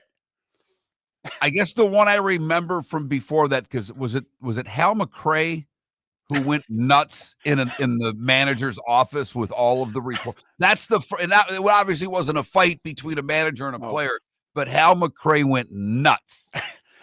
They were enduring a bit of a losing streak, and somebody, reporter, asked him a question that he wasn't fond of, and it was kind of like when somebody asked Tommy Lasorda to assess Dave Kingman's performance when he had hit 3 homers against him, and Lasorda just went off with as many expletives as you could imagine. Okay, Hal McRae ripped the phone out, cord and everything out, and threw the phone, and it bounced off 2 of the walls in the manager's office, and the phone actually clipped a reporter. And McRae is in the middle of his tirade, throws the phone, it bounces off the 2 walls, clips the reporter, and in the middle of the tirade, he stops and he goes, "Oh, excuse me." And then he goes right back to the tirade. It's tremendous. It's there for you. You can go look it up on YouTube. It's all there. I aired the entire thing in my sportscast. I was doing local TV at the time. I'm like, come on, what am I going to show that's better than this? Miller and Moulton, a little old school baseball, because Miller and Moulton are fired up. Not only do we have day playoff baseball, but we have day playoff baseball on network TV. I'm telling you, it's 1984 again. And it's fitting that it's the Cubs and the Padres. Local news be damned. We're going baseball. Yeah. And in fact, David Muir, World News Tonight, be ready. You may have to condense that show for the Eastern time zone. Central as well, buddy. They hate it too, because then they have to do a whole other newscast for the Mountain and Western time zones. They absolutely hate it, because if they get the full newscast in and nail it, no mistakes, they don't have to do another newscast. They can just send it down the pike. Okay? But when it's condensed, it's only condensed in certain time zones. So then they got to stick around for at least another half hour and do a whole newscast again. You know, I think condensed news should be a requirement in today's world. I don't think we need a half hour. I think it should be condensed every damn day for all of you who watch. You think 30 minutes with like 8 to 10 of commercials is too long? Well, hell, the C block doesn't even have real news. Most of the B block's insignificant stuff anyhow. The first 8 minutes are all that matter, David. Miller and Moulton, Pat Kirwan coming up in 30 minutes. Your roof is your home's first line of defense. At Pelican Roofing of Florida, Ronnie, John, and their team bring years of experience to protect what matters most, your family and your business. From residential repairs to large-scale commercial roofing, we deliver honest work, fair pricing, and quality you can trust. An upgrade on your roof can lower your insurance costs. Don't wait for a leak to turn into a disaster. Call the experts at Pelican Roofing today. 1-866-9-PELICAN. That's 1-866-9-PELICAN. Online at pelicanroofingcompany.com. CCC 13325. For over 50 years, the Nolan family has been dedicated to protecting local families. Nolan Family Insurance is a second-generation independent agency that specializes in home, flood, auto, and boat insurance. They take the time needed to explain your coverage options and answer your questions so you can make an informed decision that's right for you. If you're looking for an agency that treats you like family, call 941-639-1122 or go to nolanagency.com. That's 941-639-1122 or nolanagency.com. So I asked him at Floormeisters, hey, what do you want me to tell everyone for September? He says, well, tell them I just bought 100 pallets of Core-Tech. So I've got so much of it, I can keep the prices low. Plus, installation's always available. Delivery's always available. And tell them Floormeisters has colors, 15 of them that no one else has. Floormeisters in Naples, next to Costco, whether it's carpet, tile, or Core-Tech. The best flooring, best service, at the best prices. Floormeisters. Floormeisters.com. American Paint Supplies, celebrating 30 years in Naples, is proud to be the exclusive Farrow and Ball dealer in Southwest Florida. The best thing to come from the UK since the Beatles, Farrow and Ball has the colors and paints at American Paint Supplies. See why all the designers and painters choose Farrow and Ball. For 30 years, American Paint Supplies provides the perfect pairing of service and expertise on 6100 Shirley Street in Naples off of Pine Ridge or online at AmericanPaintSupplies.net. American Paint Supplies is your one-stop shop for all your coating needs. This is Miller and Moulton.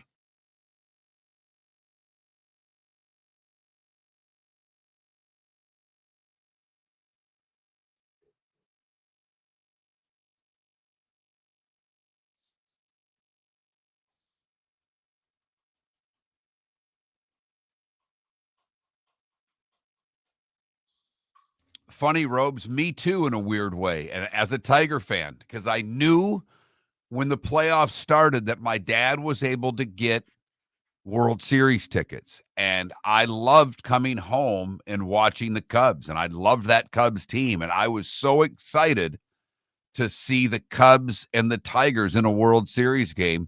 Not that I wasn't I wasn't much less excited to see the Tigers, period, but it was Tigers Padres, and Tigers Cubs would have been so cool.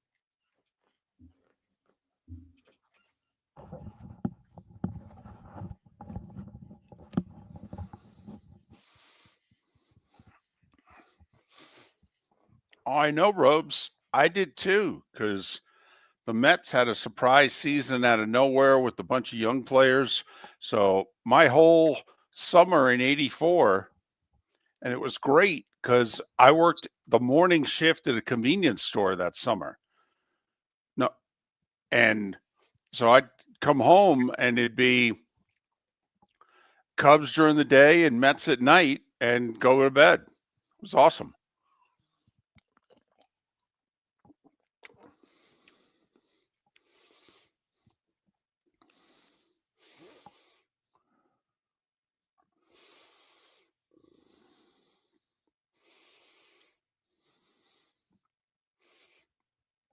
Robes, Jerry Burns' tirade is good. It's really good. And he also could curse like a Navy sailor.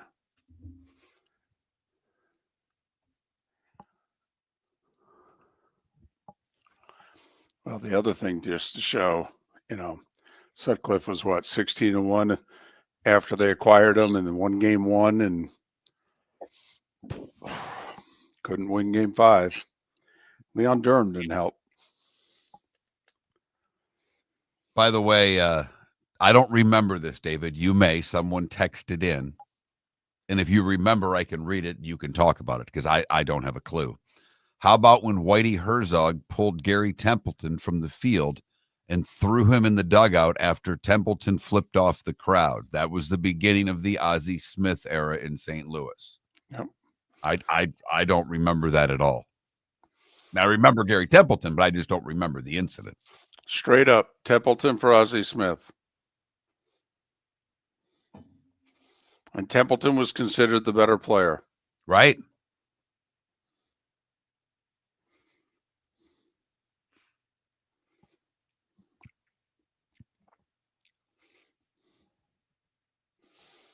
My favorite was Billy Martin pulling Reggie from right field at Fenway on the game of the week.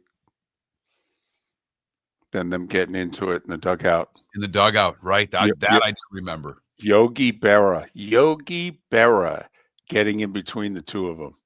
And Yogi looking around at Elston Howard and saying, "You grab Billy. I'll handle Reggie."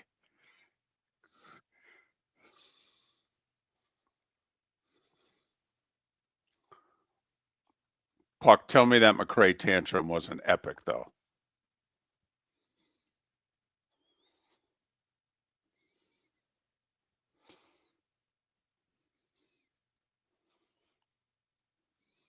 There's no such thing, Left Twix. There's no such thing. Although, did you read that thing that I sent you? That newsletter? That that email that I sent you? I read it the one time, yeah. Yeah, I mean, it's... Yeah. Hey. Yep. It's kind of like BBC News. Right. It was like, just give me the damn stories. I can go read about them if I want to. Here's the headlines. Yep.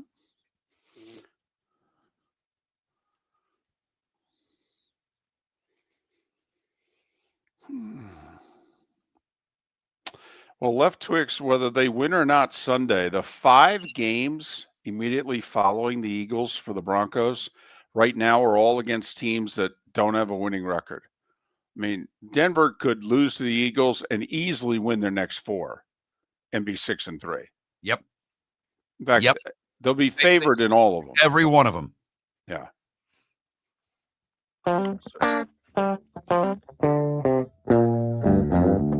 You're listening to Miller and Moulton. And now, here's Mark Miller and David Moulton. 22 minutes till the top of the hour. Pat Kirwan will join us then. Mike Westhoff an hour from now. So we're going to talk football for the whole 8 a.m. Eastern hour here on Miller and Moulton. I'd like to go off topic here. We talked about this for 7 seconds yesterday. All right.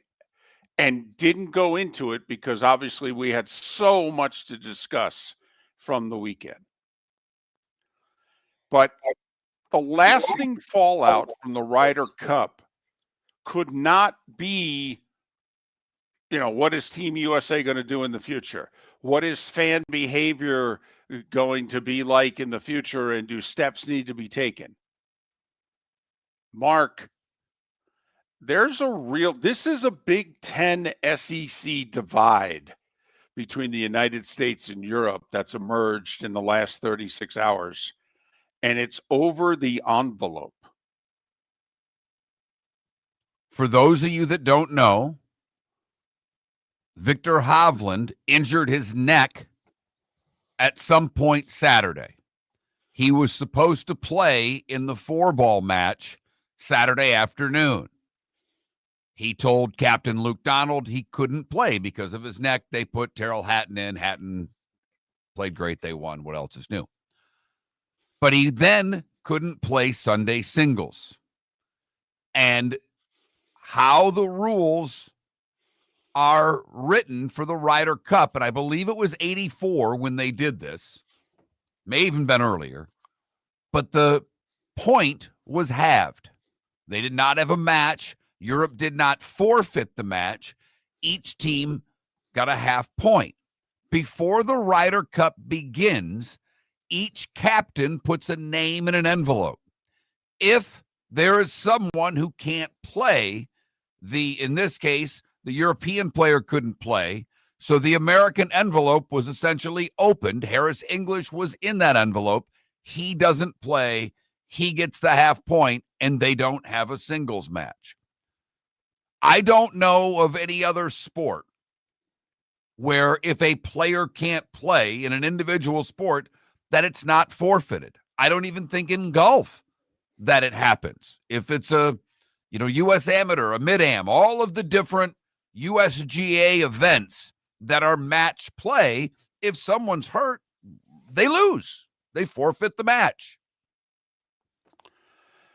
So in the 91 Ryder Cup, the day before the Ryder Cup was supposed to start, an American, I think it was Steve Pate, got in a car wreck, and he couldn't play in the Ryder Cup in its entirety.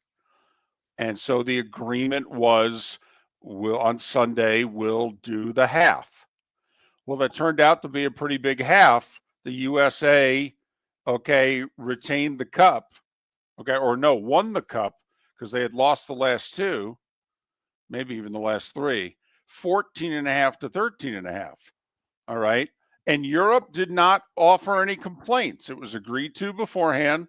And Europe's like, they didn't have Pate for the whole thing. So, we agreed to do what we do on Sunday. But in theory, if they had to play the match or forfeit the match, the Ryder Cup would have ended in a 14-all tie, and Europe would have retained the cup. The very next Ryder Cup, Sam Torrance of Europe can't play. He injures his foot during the Ryder Cup. He can't continue to walk the course. He can't play Sunday singles. Was it Floyd or Lanny? One of the veterans volunteered. They didn't have a name in an envelope. They raised their hand and volunteered, and apparently it was a prominent veteran U.S. player, and it inspired the U.S. team. We win Sunday singles. It's the last time we won the Ryder Cup in Europe in 93. Davis Love with the winning point. And then it hasn't been done in 32 years until now.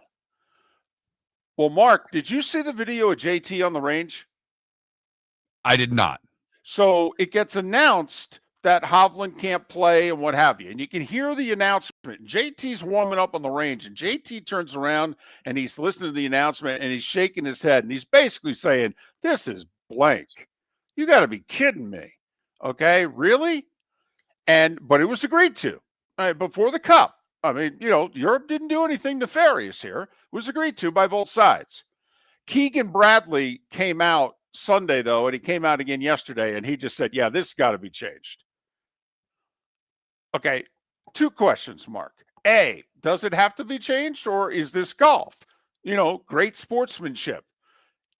You concede shots, the famous Nicklaus concession to Tony Jacklin in the early 70s. This is golf.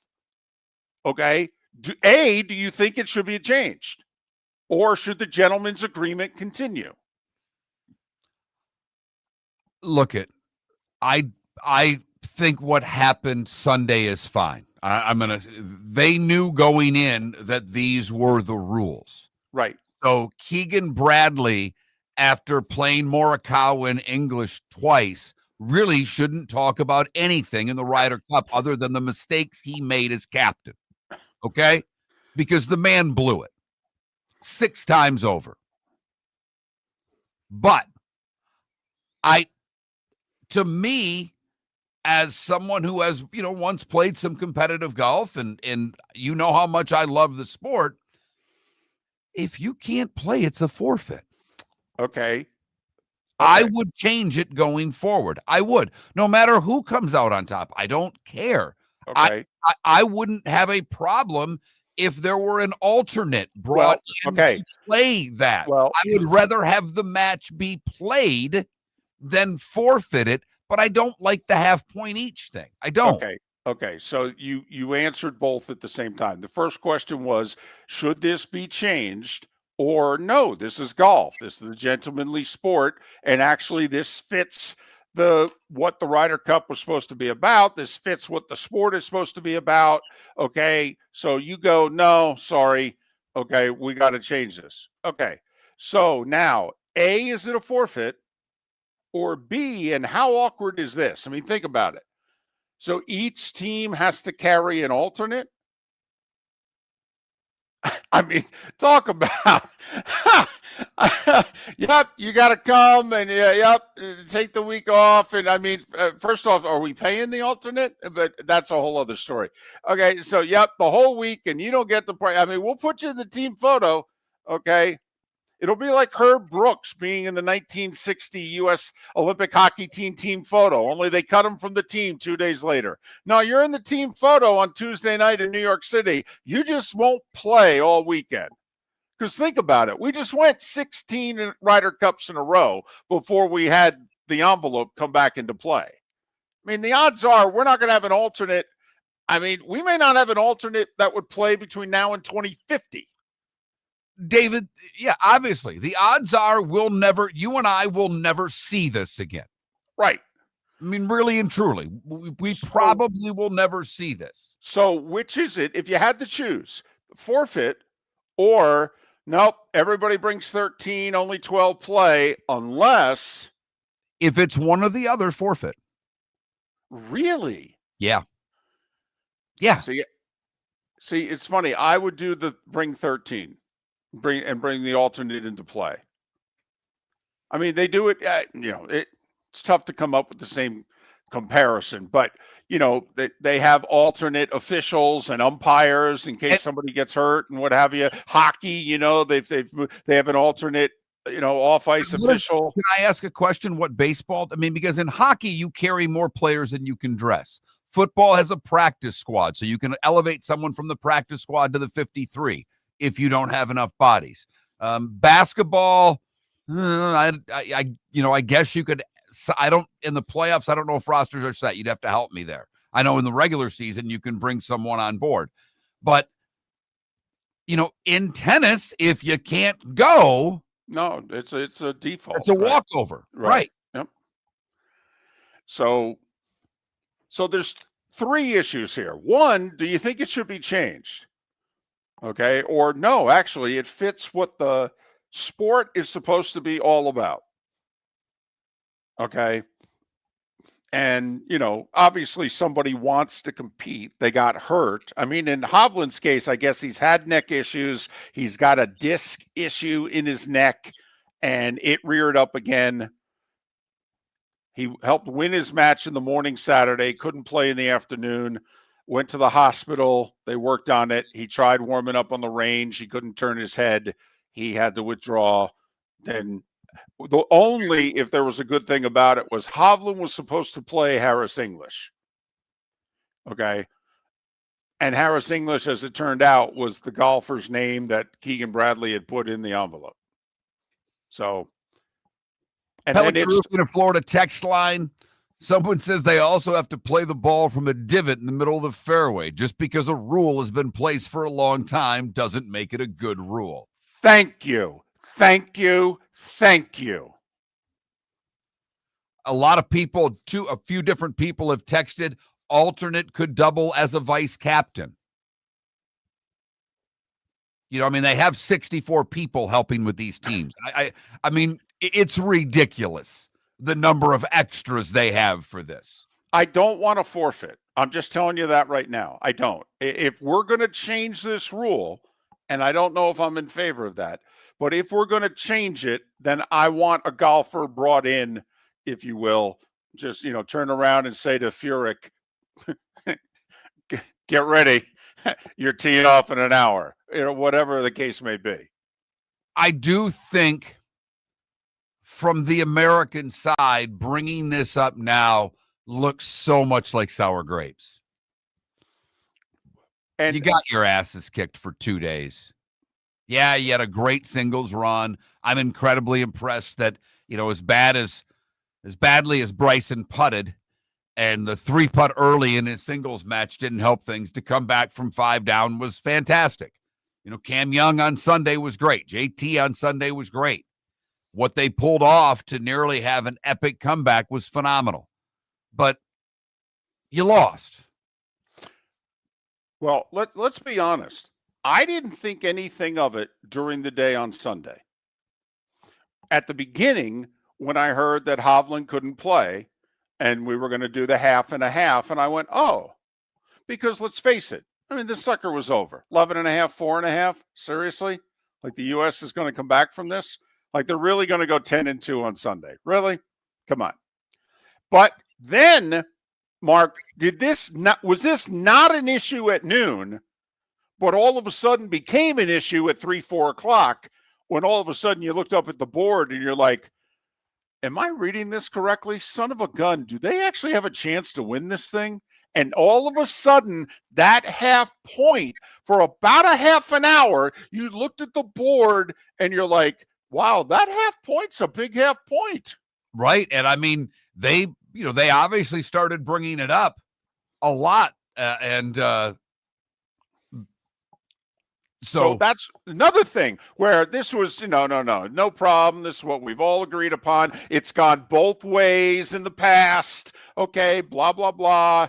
And, this is how we do things. And then 4 hours later, it's like, what are we doing conceding a half a point for? And I have to tell you, David, I put it on. I didn't have the sound. I think I finally texted you and I said, I'll be damned, I'm now listening too, because I just had it on in the background for 2+ hours with very little interest. And all of a sudden it got interesting. And I had no interest Sunday morning. So I didn't know until matches had started. And I went, well, that's an interesting rule. But I didn't think it was going to matter when I found out. I don't know. That's why it became important for the Euros to get to 15. And it looked like they were going to need that half point just to get to 14. Exactly. So I don't know if it's poll question worthy, okay, where the 3 choices are keep it as is, okay, it's a forfeit, or, find a replacement golfer. By the way, I'm trying to think of who was there with the Euros. Okay, wouldn't it be something if Jose Maria Olazábal's grabbing the sticks? If it was the other way around and Ollie is out there, okay, grinding away. By the way, if you put Olazábal and Cantlay together in a match play, it takes 6 hours. Yeah, I tell you what, Cantlay may have been slow, but he was the only one of the only ones for the first 2 days that played worth a damn. I was going to say he was one of the only guys that put points on the board. That's right. True. I mean, he made putts. The rest of them didn't. And the ones that make putts, well, they didn't play enough. Right. Keegan. JJ. Yeah, don't play him. No. He's only been the 3rd best golfer in the world this year. No reason to play him in alternate shot. Now let's play Morikawa. And for the record, Miller and Moulton didn't even want Morikawa on the team. No, we didn't. He had a terrible year. He earned his stripes on this team doing it in 2024.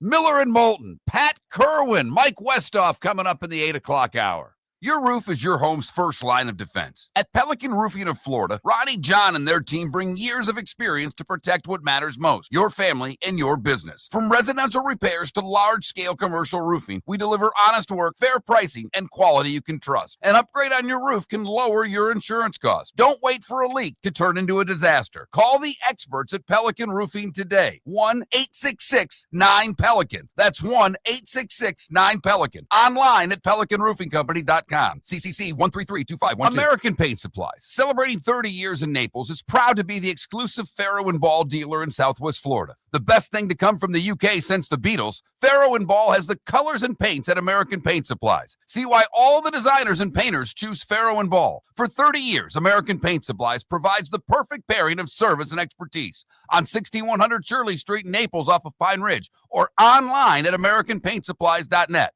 American Paint Supplies is your one-stop shop for all your coating needs. So I asked him at Floor Meisters, hey, what do you want me to tell everyone for September? He says, well, tell them I just bought 100 pallets of Core-Tech.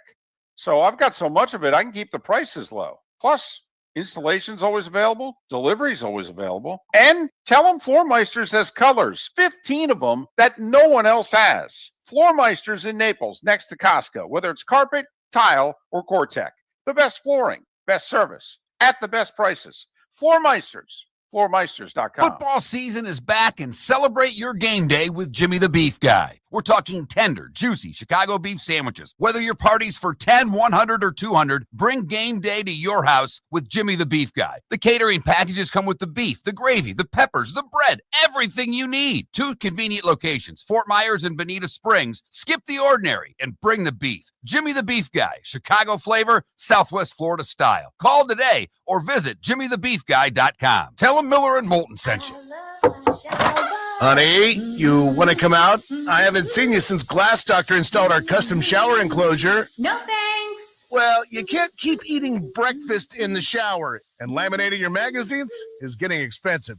You remember we have guests coming over tonight, right? Oh, I'm sure they'd love to see the shower. It's our neighbors, and I highly doubt they want to be hanging out in our bathroom. The shower's so good, you'll never want to leave. Visit glassdoctor.com today and schedule an appointment online. Mark Miller for Sleep Treatment Direct. They are helping me with sleep apnea. And by helping me, I mean curing me. No more CPAP machine. No more snoring. No more tossing. No more waking up exhausted. Their expert team got me the right treatment, fast and hassle-free. If you want to feel energized and get rid of your snoring, call Sleep Treatment Direct today. 444-1741. That's 239-444-1741. Sleep Treatment Direct. Sleep safe and This sound. is Miller and Moulton.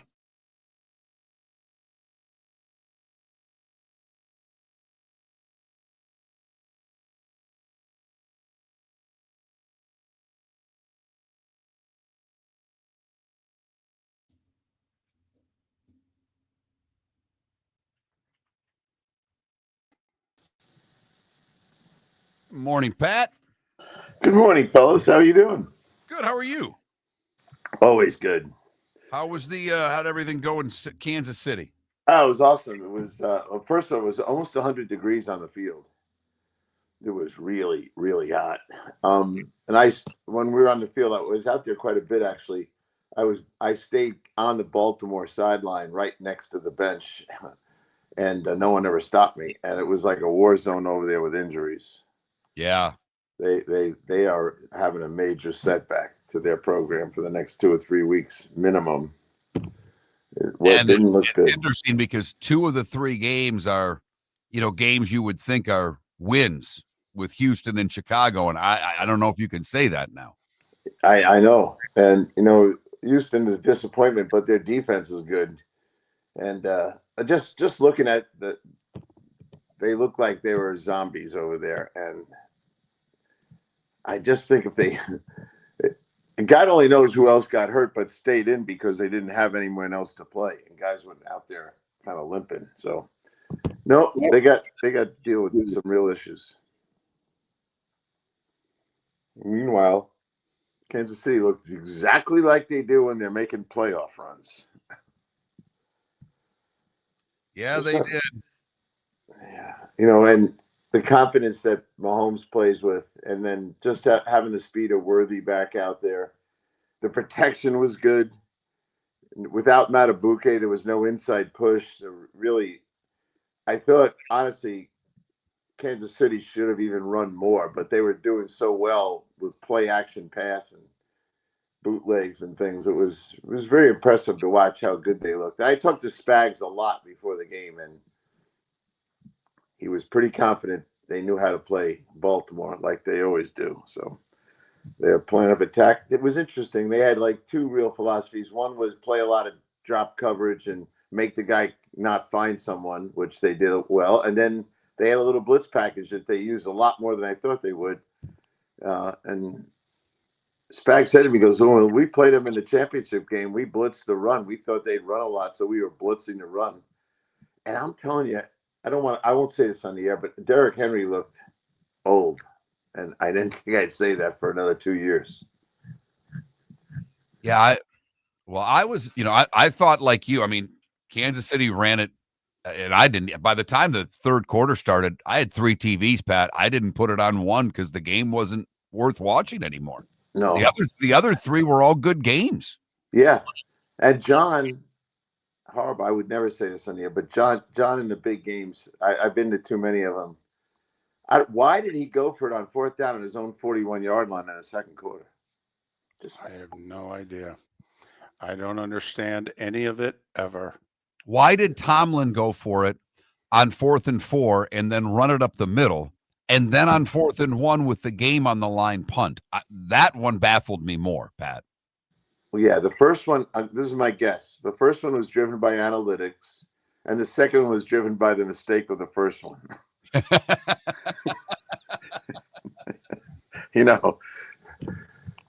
And I know guys they do things off reports, and then they really decide, I'm going with my instincts from now on. Here we go.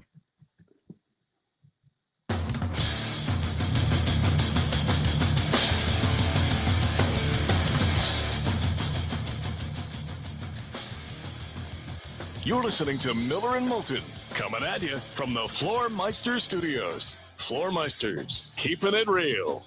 And now, here's Mark Miller and David Moulton. And we're halfway home on this Tuesday.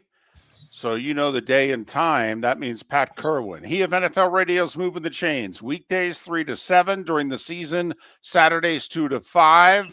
On Sundays, he's helping CBS produce the NFL Today. He was in Kansas City over the weekend for the Ravens and the Chiefs.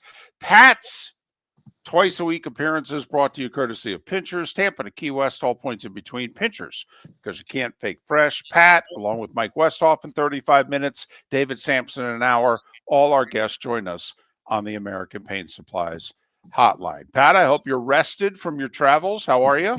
I'm doing fine. Good day. But who am I talking to? A guy that's traveling as much as me and maybe more. So,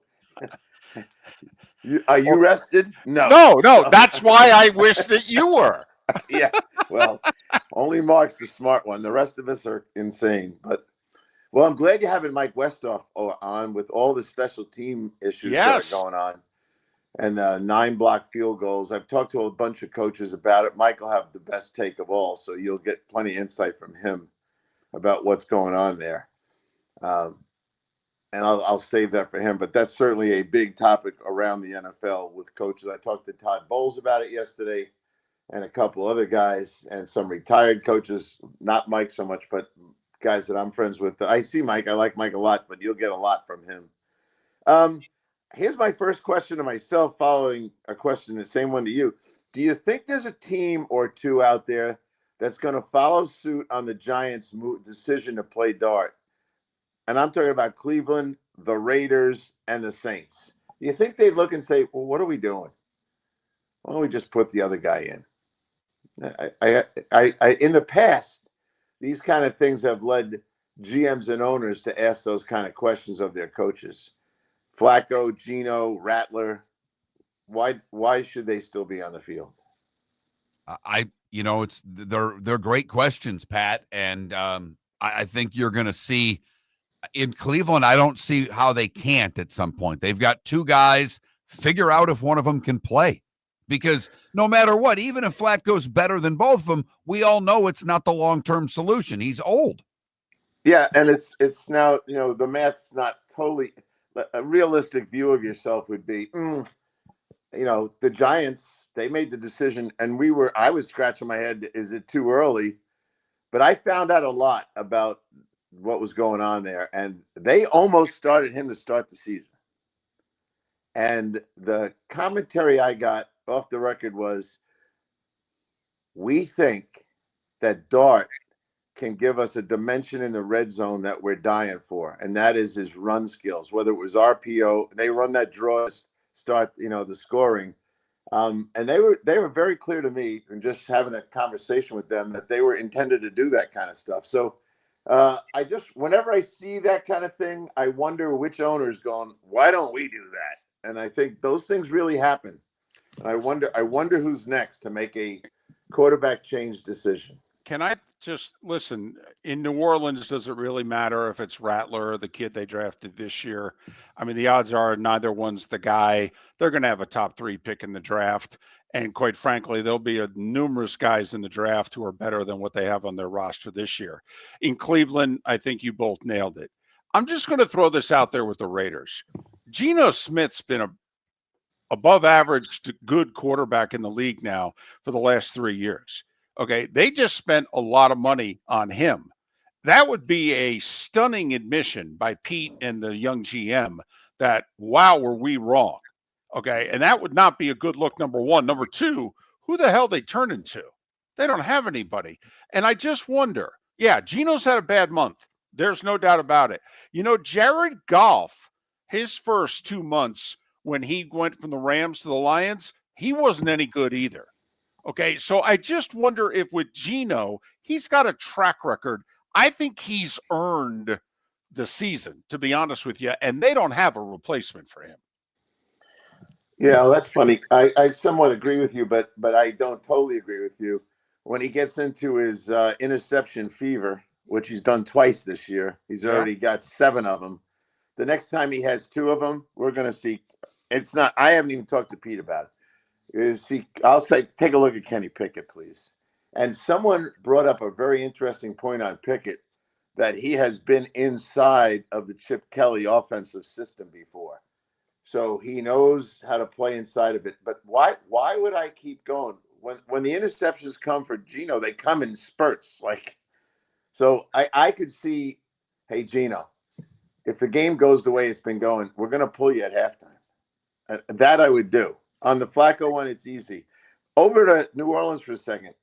Whether you think Shuck is going to be there or not, I got to find out if he can play. Is he going to be my backup?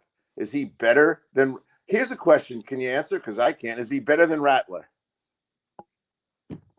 Who knows? And that roster's that roster's so bad, I don't know how much we find out. So I'm with you, Pat. Play him. If he's not the guy, they're drafting in the top 3 so they can figure it out for next year. But, Pat, I remember, and I did not hear you yesterday.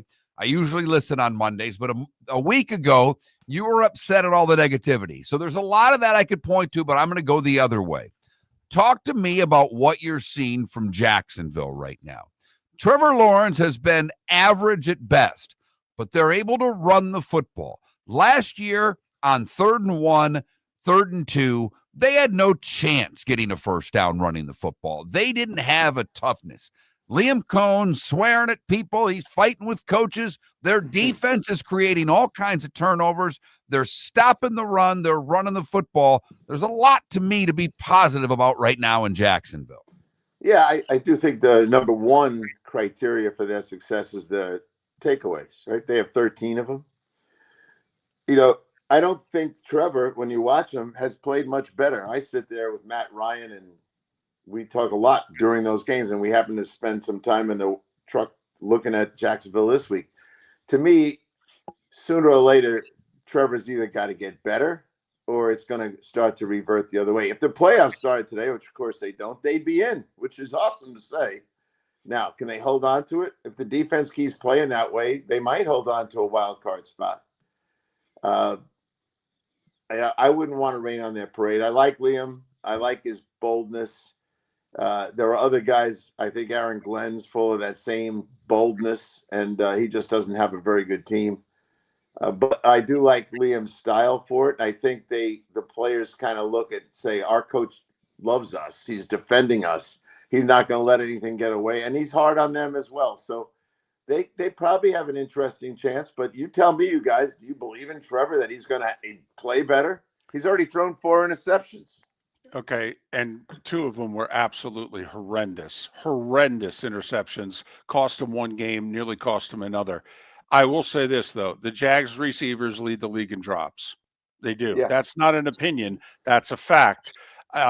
I think what will be interesting is there's no way they're going to keep producing 3 turnovers a game on defense. So Right. the offense and the rushing game is 3rd in the league right now in yards per game. And let's just say they can stay in the top 5.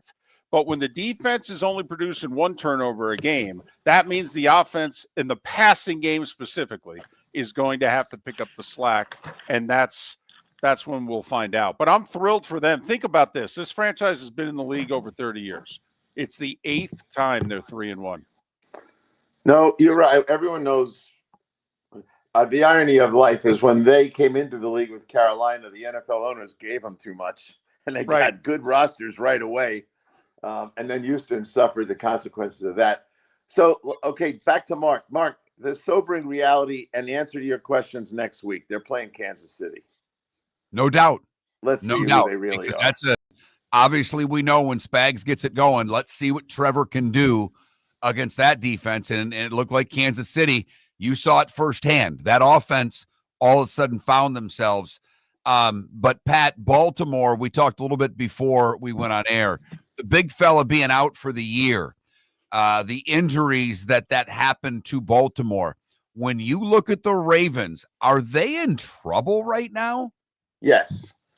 They've already given up 133 points. That's the worst in the National Football League. Matabuke gone, Washington gone, Wiggins, we'll see.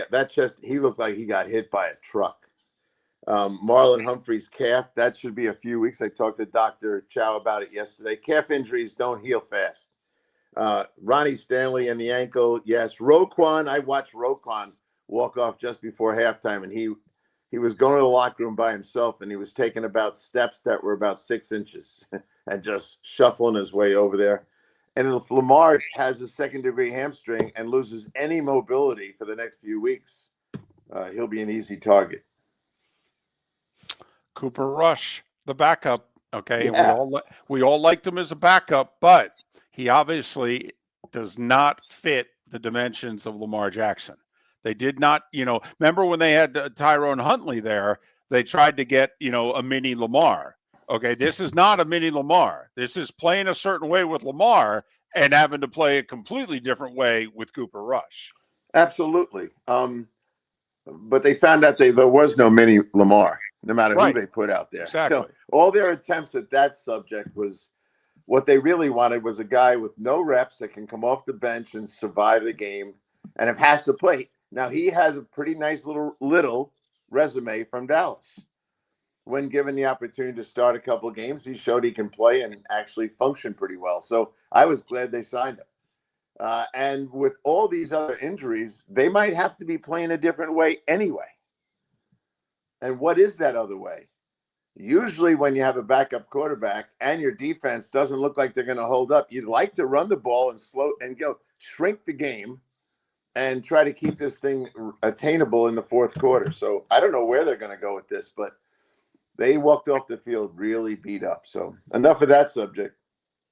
Other things that are on my mind today, these offensive line injuries are out of control. Ronnie Stanley, Joe Alt, Colton Miller, Brian O'Neill, Lane Johnson. That's just this week. And go to the injury reserve list and start counting how many linemen are over there. It's not looking good around the league for these offensive linemen. Now, I'd make this call. Since Chicago benched their 2 tackles, which the head coach, I love that, he warned them. You guys keep playing that way, I'm going to take you off the field. He took both of them off the field. If I was in search of a tackle to get me through a few weeks, I'd be calling Chicago going, you want to move one of those guys you benched? Because we don't have anybody behind our guy who's now hurt. I take Darnell Wright, the right tackle, off their hands yesterday. Yeah, Okay. so would I. And I take watched him it. hurt and wait it out. Yeah, totally. He's a dude. I don't care what Ben Johnson says. Miller and Moulton with Pat Kirwan. More with Pat on the other side. Mike Westhoff in 25 minutes. MillerandMoulton.com. Your roof is your home's first line of defense. At Pelican Roofing of Florida, Ronnie, John, and their team bring years of experience to protect what matters most, your family and your business. From residential repairs to large-scale commercial roofing, we deliver honest work, fair pricing, and quality you can trust. An upgrade on your roof can lower your insurance costs. Don't wait for a leak to turn into a disaster. Call the experts at Pelican Roofing today. 1-866-9-PELICAN. That's 1-866-9-PELICAN. Online at PelicanRoofingCompany.com. CCC 1332512. Football season is back, and celebrate your game day with Jimmy the Beef Guy. We're talking tender, juicy Chicago beef sandwiches. Whether your party's for 10, 100, or 200, bring game day to your house with Jimmy the Beef Guy. The catering packages come with the beef, the gravy, the peppers, the bread, everything you need. 2 convenient locations, Fort Myers and Bonita Springs. Skip the ordinary and bring the beef. Jimmy the Beef Guy, Chicago flavor, Southwest Florida style. Call today or visit jimmythebeefguy.com. Tell them Miller and Moulton sent you. American Paint Supplies, for nearly 30 years, is your one-stop shop for all your coating needs. If you are a designer, a contractor, a professional painter, or a weekend warrior,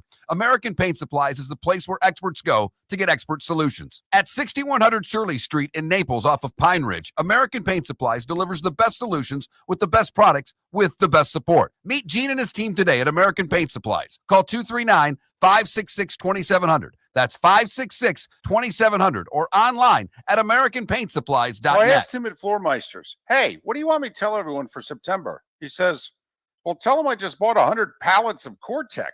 So I've got so much of it, I can keep the prices low. Plus, installation's always available. Delivery's always available. And tell them Floormeisters has colors, 15 of them that no one else has. Floormeisters in Naples, next to Costco, whether it's carpet, tile, or Core-Tech.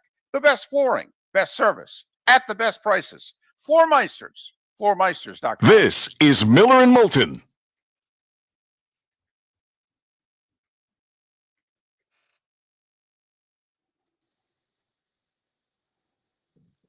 I heard you guys talking about the Ryder Cup.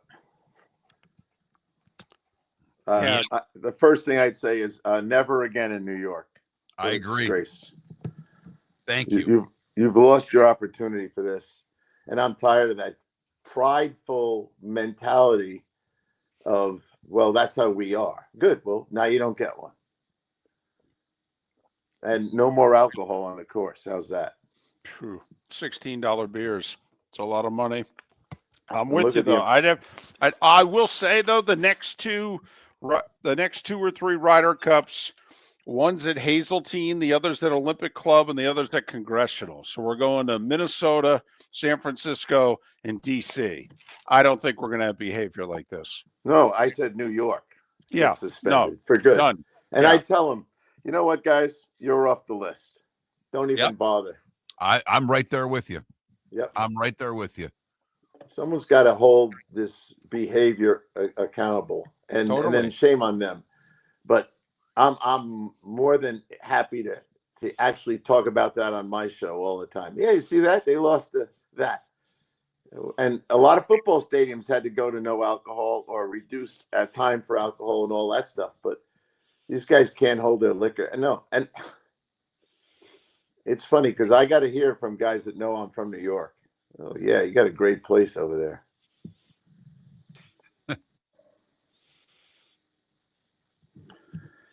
No I doubt. will say, though, I do think, now don't get me wrong, the behavior was atrocious and they should lose all future Ryder Cups. I will say, though, they were egged on. And I don't mean by Europe. They were egged on by the U.S. The U.S. for at least a year. Okay, they all talked about, we want you guys to be rowdy. We want you guys to be the 13th man. They were egging it on. They said it all week, even to the fans. And the fans were really quiet during the week for the practice rounds. And everybody's like, wonder what they're going to show up and be like. And the U.S. team was like, you guys need to bring your A game. And they decided that was their A game.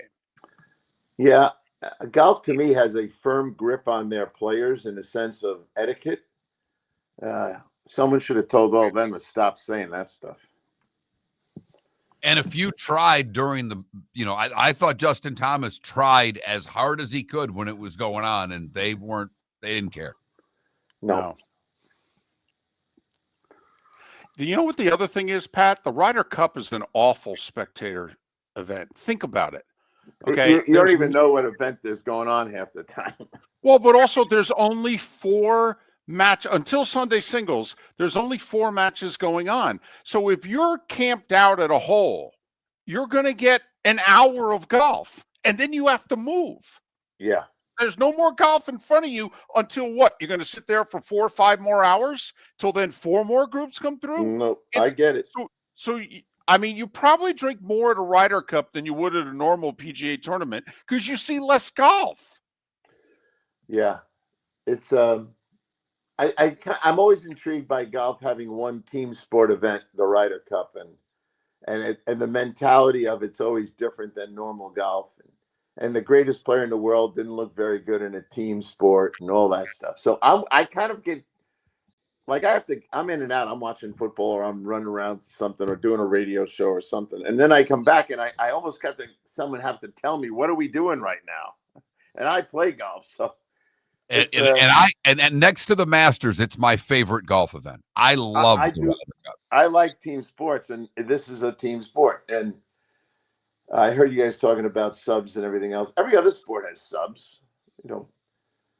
We all have a bench full of guys, and they have to play.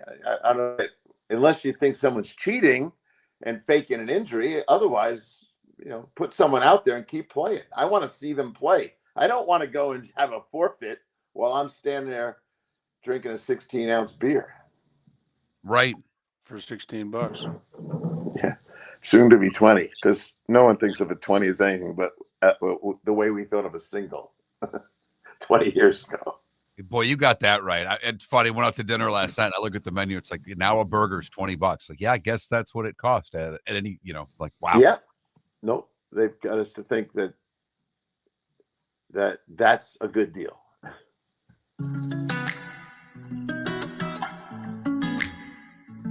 Welcome back to Miller and Moulton. Text the guys what's in your mind at 21,000. That's 21000. And now, here's David Moulton. 21 minutes past the hour. Miller and Moulton, MillerandMoulton.com, Miller_Moulton on X. Remember, go vote. Shoeless Joe's Sports Cafe, Bell Tower Shops, Fort Myers. They'll let you pick the premier game that they'll have on at 1 o'clock. Now they'll have the other games as well, but that's the game that'll get the primary sound. And then the premier game at 4 o'clock. And if you come in wearing a jersey or, something to represent a team, they got Bud and Bud Light specials. Every Sunday, the NFL, Shoeless Joe Sports Cafe, Bell Tower Shops, Fort Myers. Pat, yes, the Eagles are 4-0. There's only one other team that can say that. But is this whole passing game thing an issue or not? Okay. Is this the whole, hey, you can win games a certain way in the regular season playing a certain way, but if they don't do something about this passing game, they ain't repeating as champs? Or is this just something for us to talk about because otherwise we got nothing else to talk about the Eagles except how damn good they are? Well, there is a vulnerability there, so I think we can paint the scenario that would concern us, and it's the Super Bowl, and they're down 10 points in the fourth quarter. Now, that's when we're going to find out. Wasn't Jalen 0 for 8 Sunday, 2 days ago, in the second half? He didn't complete a pass, to my knowledge. So I think teams like Tampa Bay, they have a sense of how to play them. They had their own little problems there, but if you're playing well, I think there's still a way to beat the Eagles. I like them a lot, and the NFC is a shaky place, honestly, but Detroit could land up getting a lead on them. Tampa Bay is one of those, they know how to bottle up Jalen when they can. I don't know if the Rams could do it. It's an interesting team we'll spend a little time on for this moment is Seattle. Seattle and Detroit lose their openers. People are looking at them like, they lost their stinger or something. But now look at them. They're 3-1 and basically very solid teams. So I do think there's a couple teams that could put them in that position. Then I think if they got to the Super Bowl and someone like Mahomes again, if the protection was any good, or Buffalo, they might be able to force them into having to throw. No one's been able to get Philadelphia into a one-dimensional game. If you can get them into that, I will say that leads me to we all knew there was going to be a sequence of things coming off the tush push, and now we just saw a couple of them. The tight end dump thing was there this whole time, and then handed it off to Saquon for a walk-in. So I like him with the lead. I don't know if I love him without the lead. I mean, the Rams did have him, and Jalen threw it to win that game. We all watched it 2 weeks ago, but you brought up Seattle, Pat, and it led me to where I wanted to go. I mean, we have 3 teams in the NFC West that are 3-1 right now. Yep. I don't trust the Niners, even though before the season I had them going to the playoffs. David and I said when we made our predictions, it was the one division that we're like, I don't have a clue. And I still don't have a clue. I think the Rams are the best team in that division, but are they, Pat? Well, I think Stafford always gives you a reason to argue on their behalf. Puka is ridiculous. 50 targets already and 42 receptions. I mean, he's on pace for 170 receptions. They might be. I don't know if I want to jump up and down for Sam Darnold to go the distance. We saw what happened late last year. I just like that coach. I like the way he's building his defense. I think that division has 11 wins, right? They have the most wins by division, 11. NFC North has 9, and then there's 8, I think, in the AFC West. But yeah, they're out there. Could I see all 3 teams making it? I don't know. I'm with you on San Francisco. To me, San Francisco, the injuries, I think will emerge as a problem for Purdy. He looks to me like, he's got a little duress there. There's a little less protection. He can't be the calm, quiet guy he usually is. So I'm with you on San Francisco fading out of the picture. That would leave Seattle. I think they could be the number 2 team and go as a wild card. 7 teams with a winning record in the NFC right now. Obviously, they would all make the playoffs if the playoffs started today. Just 5 teams, surprisingly, with a winning record in the AFC, the big, bad, vaunted AFC. One of them is the Steelers. This game interested me. I mean, because the defense showed up, took advantage of a banged-up offensive line and looked like the Steelers again. But also, Pat, Aaron Rodgers played the type of game that we wondered, would he be comfortable playing? 29 rushing attempts, only 22 passes. He was 18 of 22 in the workmanlike win. This performance interests me now about the Steelers.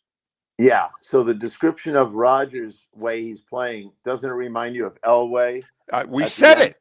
We said it 25 plus years ago. Would he accept that role? And Sunday he did. Did you see him after the game? I mean, the guy tends not to smile a lot, but he was happy. And he was cheerful about the game. And I think he's just loving being with Tomlin.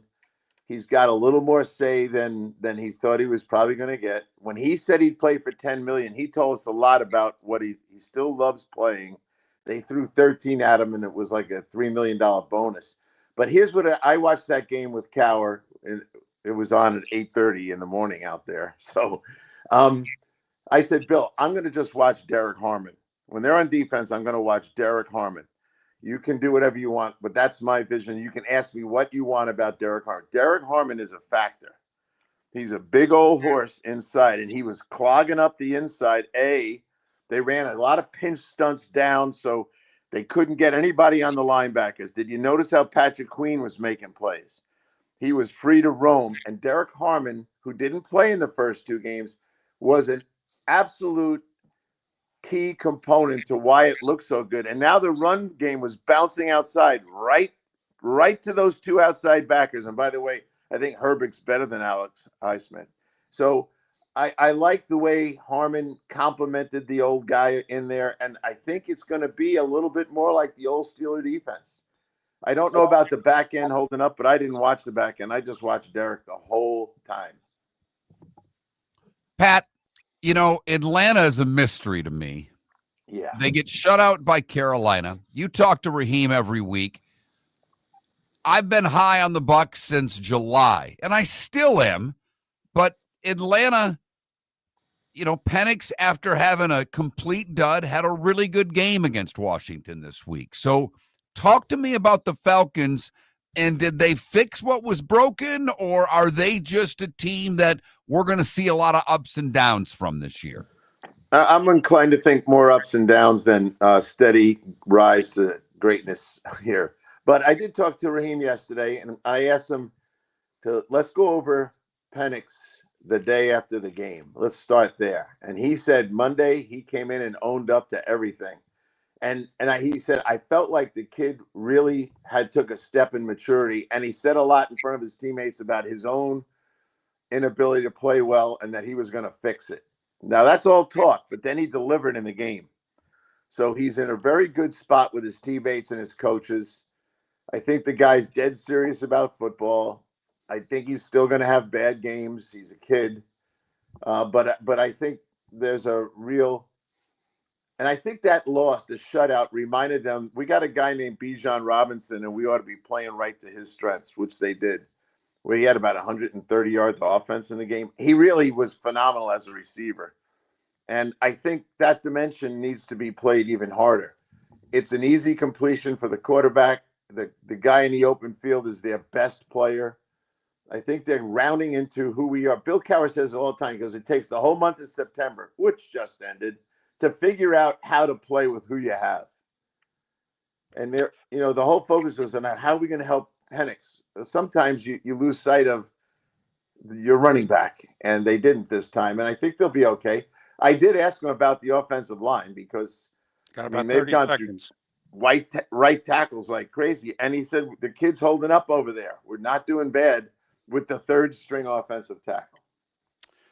Falcons and Steelers, 2 of the 4 teams that have byes this week. He's Pat Kirwan, NFL Radio's Moving the Chain, CBS's NFL Today Show. Joining us once again, courtesy of Pinchers, Mike Westhoff is next. Your roof is your home's first line of defense. At Pelican Roofing of Florida, Ronnie John and their team bring years of experience to protect what matters most, your family and your business. From residential repairs to large-scale commercial roofing, we deliver honest work, fair pricing, and quality you can trust. An upgrade on your roof can lower your insurance costs. Don't wait for a leak to turn into a disaster. Call the experts at Pelican Roofing today. 1-866-9-PELICAN. That's 1-866-9-PELICAN. Online at PelicanRoofingCompany.com. CCC 1332512. Mark Miller for Sleep Treatment Direct. They are helping me with sleep apnea. And by helping me, I mean curing me. No more CPAP machine. No more snoring. No more tossing. No more waking up exhausted. Their expert team got me the right treatment, fast and hassle-free. If you want to feel energized and get rid of your snoring,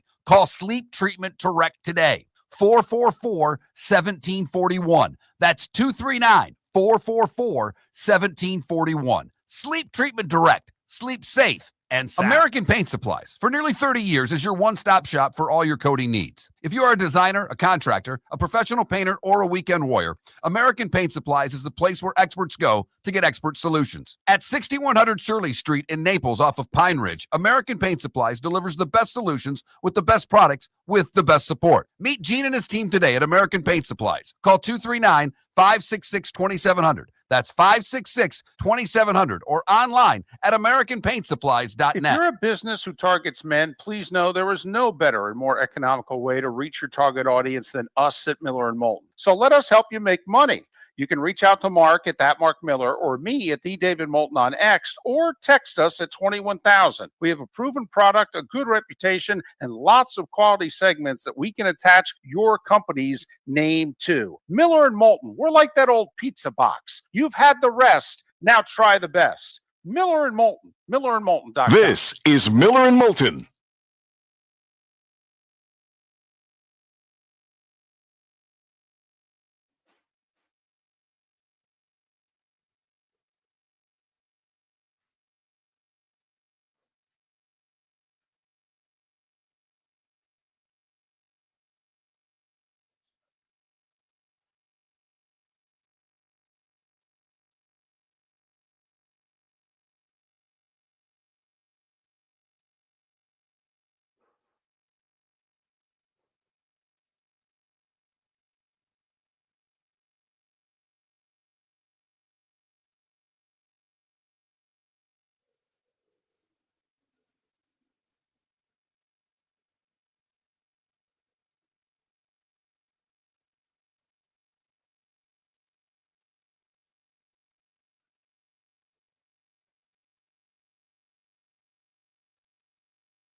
So I'm just going to throw this out there about Denver.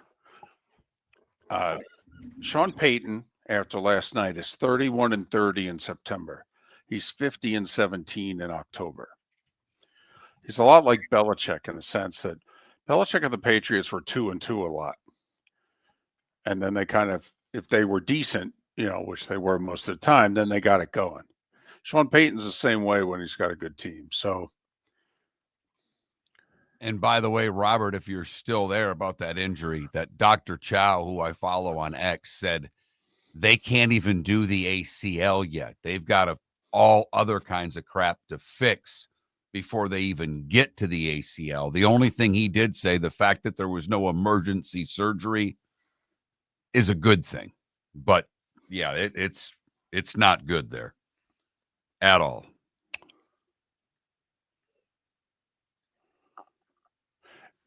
We do need to take into account last night, the Broncos played the Bengals, who are in trouble. Trouble.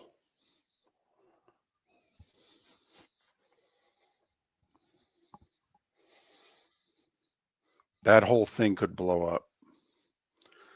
They could win 5-6 games and lose Hendrickson.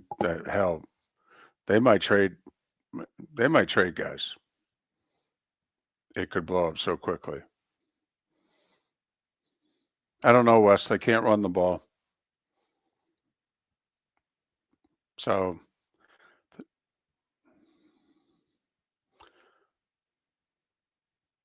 the offensive line's below average. I thought Troy said it last night, Left Hooks. JK, when healthy, is a top back in the league. Averages over 5 yards a carry. At some point, though, he's going to get hurt. So you just ride him while you can.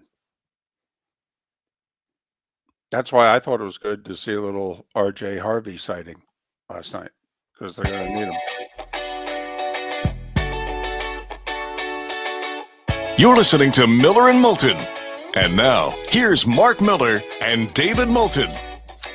22 minutes till the top of the hour. David Samson will join us once again. It'll be great to talk with a longtime friend of the show. And here's another longtime friend of our show, Mike Westhoff, 40 years a coach, college and pros, one of the best to ever coach special teams, period. And we invited him on, besides the fact that we just like him and love talking with him. But there's been a special teams renaissance, Mike Westhoff, in the first month of this season. What the heck is going on? I wish I could give you a generic answer and say this is the problem, but I can't, because based on what I've seen, it's all pretty much, individual episodes of what's taken place. I think there's some common themes that you're seeing that are starting to develop. Just real quick, I'll just be real quick with one of them. With the new kickoff rule, people are trying to take advantage of that. And there's a handful of teams that have a kicker that can kick that. They're calling it a dirty ball. Really, it's a knuckleball. It's exactly the knuckleball. The teams that are good at it, let's see, the Rams, Carolina is really good at it that I'm aware of. There's someone else too. I can't think of the top of my head. But anyway, it's very difficult to field, and their starting field position is back actually inside the 20-yard line, which is tremendous. So that's kind of an interesting thing there. But everybody can't do it. A lot of kickers just don't know how to do it. They can't get it done. So you've got that, but then all the crazy blocks. What I've seen on punts is a combination of some of the punters taking all day to punt the ball. You got to think in terms of snap the kick 2 seconds. You start getting up over 2, you're in trouble. You want to be 199, 198, 197, things like that. And you have to protect. You have to help. I mean, Tampa had one block. It was just you can tell that Tampa's snapper, being a right-handed guy, when he snaps the ball, his right shoulder gets turned a little bit, kind of a cockeyed turn, and then he's unable to get that back up to get himself in a blocking position. And now the defender is running through that A gap, and he's got an advantage, and he ends up coming clean and blocks the punt. So I think that was a smart move by the defense of picking that up, of seeing that that was a problem there. And then you've got the field goals, which are kind of a combination. Some of it's timing. The kickers are a little bit slow. There's some of, the guy kicks a 65-yard field goal the other day. 70's coming. I mean, it's coming. Or it's just going to happen. You've got a friendly ball, not illegal, but it's friendly as heck. Believe me, it really compresses. Or you've got a perfect snap. You can't line anybody up on the center anymore. So the snap's perfect. Everybody knows how to hold. The thing that we developed, I think I did probably. You take it and they drive the elbow back into the knee. It puts the ball perfectly on the spot. So you've got a friendly ball, perfect snap, a perfect hold. You can't push inside anymore, which is really kind of unusual because you can push on the tush push, but you're not allowed to push on a field goal block. So it mitigates the rush somewhat, a little bit. And then so you've got, kickers are taking their time a little bit. Sometimes they're a little slower. And because they're trying to kick the, 90-yard field goal, it's a little bit lower. So when you start adding that all together, it has opened the door for some big plays defensively, some blocks, things like that. You're seeing that. I would have loved it. There's not too many things that they're doing today with these new rules that I like or I want to be a part of. But that part, I kind of like blocking kicks, so I could get into that. But that's what you're seeing. And it's opened the door wide up. It's opened it wide up, and you're seeing some gigantic plays that are resulting for big plays for the opposing team on blocks for touchdowns. All right, Mike, let's talk about the blocked field goals because it's not typically, it used to be the edge guy that would get in, and occasionally that still happens. But in the case of, Philadelphia blocking a couple, it was on the inside. So what's happening? Is this great defensive play, special teams? Is this bad offense? Are they timing the snap? When you see the blocked field goal, what is it that, we as fans should be looking at that you're seeing of where either greatness is coming from or mistakes are coming from? Okay, that's a good question. It's a combination. With Philadelphia, that instance, what you had, you had a really great defensive play because the defender, now you got a great big guy. You've got a great big guy, a big 6'5" guy that can twist and turn, and then they corkscrew. When they hit in, they're kind of turned their body, and then they straighten it up as they rise up, and it kind of corkscrews them and is able to knock that defender back a little bit and so you can get to that block point. So the whole key thing is, can you move that wall back from, say, where the hold of the ball's at 8 yards. They put it back and put it down at 8. Okay, now if I can knock that front line back a yard, and now all of a sudden I've shrunk that distance and I get up there and I can get way up in the air, and that ball's not maybe not quite as high as it should be leaving the kicker's foot, then I've got a chance to get it blocked. I can get it blocked. And that's what you're seeing in that instance. So I think it's a combination of exceptionally well-taught defense, but also not quite as solid offense as you should be. You need to get those guards with a very wide base. They have to be wide, but they can't always just stay down too low, or you'll get like the Jets did against Tampa 2 weeks ago. They hopped over the guy. The Jets coordinator used to work for me, and we talked about it. I said, you got to hop the guy. You got to jump him. Push down, jump right over, and land, and then you block it. So a little bit of a combination of both. But you've got to teach those inside guys that they really have to wall in there tightly. They have to build that wall, and then you start to build it all around as you go out with your field goal, or you're going to see more and more of that. But I think it's a combination of both of those factors. Mike, I'm curious. One pretty average. I'm curious, Mike, and we're talking with Mike Westhoff, longtime outstanding special teams coach in the NFL. Now that you can't line up over the center, are teams essentially overloading the gaps just to the side of the center? And that because we're seeing most of the kicks being blocked in the middle. We never saw that before. Have teams now figured out, well, since, let's use two guys for one gap, and one of them will get through, and that's how we'll get the block. Mark and I are trying to figure out how are all these inside blocks happening when the kicker's further back than ever before? Is it teams taking advantage of essentially the center's not blocking anybody? That's correct. What you need that center to do, you want to try to get the centers are not big guys anymore. It used to be you had to have a center that was a big guy, an offensive guy, an offensive lineman that you taught how to snap for a field goal, and he could hold his ground because you could line up on him. Now you can't do that. So basically centers, I refer to them, today they look like high school phys ed teachers. That's what they're like. They're not very big guys. So what you're able to do, you can't line up on them, but you can attack that gap. And if they're not the biggest guy, so you get a guy that drives into the guard and another guy hits into that gap, you can put a lot of pressure in that area. And some of the snappers, they're just like they're not even in the road. They're not. You've got to plug that hole solidly. So you've got to get that snapper to get a good pace, still be able to hold his ground, and then that guard, he's allowed to interlock, so he gets real tight, and you get that area sealed. But what happens is that they can get, kind of a 2-on-1 and really end up getting someone into that gap and cause problems with the guard. And then they'll hit that guard, maybe drive through his outside and get his body turned a little bit. All those little techniques that you can, take away that plug in the gap.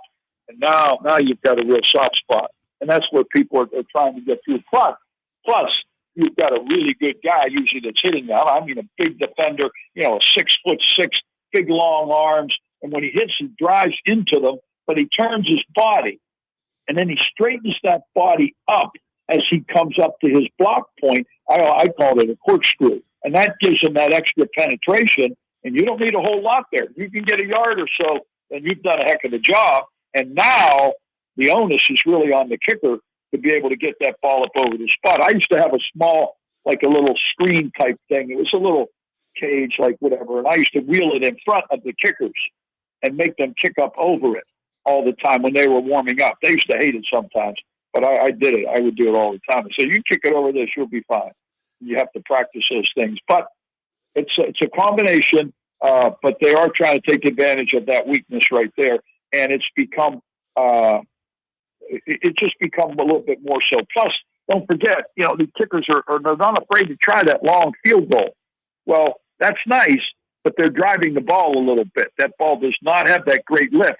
It's not like a 40-yard field goal. It's 50, 60, and the ball drives. So kickers are becoming a little bit more, they're getting a little sloppy, and they're not getting quite the lift. I think you'll see that improve as things will go, because they're going to work to straighten this out, or you're going to get beat, because that's really been a problem. Mike, is there anything that you can gain an advantage of on blocking a kick on where it's kicked from, whether it's right hash, left hash, middle of the field? Is it easier to block a kick if it's on one of the side hashes, if you know what I mean? It's a good point. Another good question. You guys should get on the air with this, because that's pretty good. No, we're working on it. We're trying. You hit the nail. You hit the nail right on the head. Believe me. A lot of that depends on individuals. And sometimes we had the one block against Kansas City. Now, I was coaching the other side of the ball, the defense, but I knew we had an injury to a guy, and we had to substitute a guy, and we had a tight end in there that I knew he was going to hang in there, but I was hoping we'd get through the week.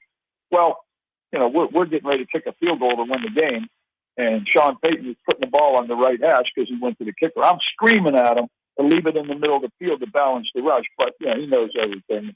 He didn't want to listen to me on that, since I was right, but he wasn't. But make a long story short, they put their two best rushers on our tight end. They knocked him back and they blocked the kick. They blocked it. I'll never forget it. If I was coaching, I'd really been mad, but it didn't make me feel very good. But anyway, yes, a lot of times they'll take advantage of a particular guy, but normally you can mitigate that some, because you have to move personnel around, because sometimes you just don't have everybody. And, guys get banged up. All of a sudden, you got to put a guy in. He's not as good. He's not as big. You've got problems. So that has to be orchestrated by your offense to solve those problems. And by the defense, sometimes, I used to pray So please, we're going to, if we're playing them on this hash, we're going to kill this guy. But I know we're better than he is. We can get him. So yeah, those are all little things that you're going to look for. And then also sometimes with the snapper, sometimes those snappers will turn their body, as they follow through, their shoulder, a particular shoulder will turn. That opens up a weakness in that wall. And you don't want that. And that can be taken advantage of. Mike, we got 2 minutes. All right. Why is the 5 yards moving the kickoff back, making such a big difference? We're having so many more returns and we're having big returns. Why is the 5 yards such a big deal? Nobody just wants to give up the starting the ball on the 35-yard line. They just don't want to do it. Because you get on the 35-yard line with a lot of these teams, you need a first down and you're in field goal range. You're pretty close. You really are. You get a first down and a half, you can kick a field goal. So they're trying not to do that. They want to, and the onus is to put the return back in the game. They wanted the return back in the game, but they wanted to keep it, they want to eliminate the collision, which is, Roger Goodell basically told me, because I complained about it. I didn't like it when I was still coaching. I told him I hated it. And he said, we're doing this pretty much because of you. You're the one that was killing us. But I don't know. I had the most scores, so I thought I was doing it right. But I had a lot of collisions the way we taught it. And so they want the play, and they want to still have the play, but that's why they put everybody together. I do not like it, first of all. And then what you're seeing is that they're all right together. So a lot of teams, what they do, they have to set up quickly. You can't drop back very far. So they take that return guys that are on the 35 there, and they set them back 2 or 3 yards, and they turn around and they grab and hold. You could pretty much call holding on every return. Now, some crews are getting tougher and they'll call those penalties, but some aren't. They're letting it go because they want the play. Well, the next thing you know, you got a guy grabbed and you get the big return. So that's why people are trying to kick that dirty ball to make it difficult to field so that they're not hitting that return on a full speed. You catch that little soft kickoff. It comes down on about the 10 or 12-yard line. You catch it on the run, and now you've eliminated half the coverage because that half can't get over there. And they run it right at that area, and they've had a level of success. I'm not in favor of it. I think it's kind of a hokey type play. That's just me. But it goes back to my old school, the way I always taught it. Mike, as always, love catching up with you. Hope you are doing well. Hope you're feeling well, and hopefully we can do this again. Mike Westhoff. Thank you, guys. Thank you. You always bring up you got the right topic. That's for sure. Thank you. Mike Westhoff joining us once again here on Miller and Moulton. David Samson next. Your roof is your home's first line of defense. At Pelican Roofing of Florida, Ronnie John and their team bring years of experience to protect what matters most, your family and your business. From residential repairs to large-scale commercial roofing, we deliver honest work, fair pricing, and quality you can trust. An upgrade on your roof can lower your insurance costs. Don't wait for a leak to turn into a disaster. Call the experts at Pelican Roofing today. 1-866-9-PELICAN. That's 1-866-9-PELICAN. Online at pelicanroofingcompany.com. CCC 1332512. Shoeless Joe's Sports Cafe, your home for all the football and baseball that September provides, plus a nightly food special. Got bingo and trivia Tuesdays and Thursdays, live music Fridays, karaoke Saturdays. Never mind the fact that Shoeless Joe's is going to celebrate Grandparents' Day, National Hot Dog Day, National Cheeseburger Day, all in the month of September. Food and drink specials during every NFL game. Shoeless Joe's, the official home for Ohio State football. Shoeless Joe's, good food, good times, good sports in the Doubletree by Hilton. Bell Tower Shops, Fort Myers. For over 50 years, the Nolan family has been dedicated to protecting local families. Nolan Family Insurance is a second-generation independent agency that specializes in home, flood, auto, and boat insurance. They take the time needed to explain your coverage options and answer your questions so you can make an informed decision that's right for you. If you're looking for an agency that treats you like family, call 941-639-1122 or go to nolanagency.com. That's 941-639-1122. or nolanagency.com. So I asked him at Floormeisters, hey, what do you want me to tell everyone for September? He says, well, tell them I just bought 100 pallets of Core-Tech. So I've got so much of it, I can keep the prices low. Plus, Installation's always available. Delivery's always available. And tell them Floormeisters has colors, 15 of them that no one else has. Floormeisters in Naples, next to Costco, whether it's carpet, tile, or Core-Tech. The best flooring, best service, at the best prices. Floormeisters, floormeisters.com. Think we only fix windows? Think again. Your local Glass Doctor Home and Business does so much more to upgrade your home. We custom build stunning shower and bath enclosures, install sleek glass doors and windows, and can bring fresh life to foggy or cracked panes. Need a glass tabletop or a statement mirror? Yep, we do that too. If it's glass and it's in your home, we're the team to call. Call the Glass Doctor, we fix your pains. Oh, yeah. American Paint Supplies, for nearly 30 years, is your one-stop shop for all your coating needs. If you are a designer, a contractor, a professional painter, or a weekend warrior, American Paint Supplies is the place where experts go to get expert solutions. At 6100 Shirley Street in Naples off of Pine Ridge, American Paint Supplies delivers the best solutions with the best products with the best support. Meet Gene and his team today at American Paint Supplies. Call 239-566-2700. That's 566-2700 or online at AmericanPaintSupplies.net. This is Miller and Moulton.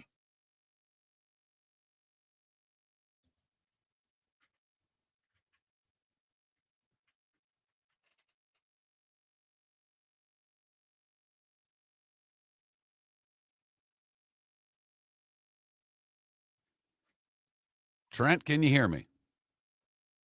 No, his mic's off. What the hell? Going to help out for an hour, and then he doesn't even turn his microphone on. Unbelievable.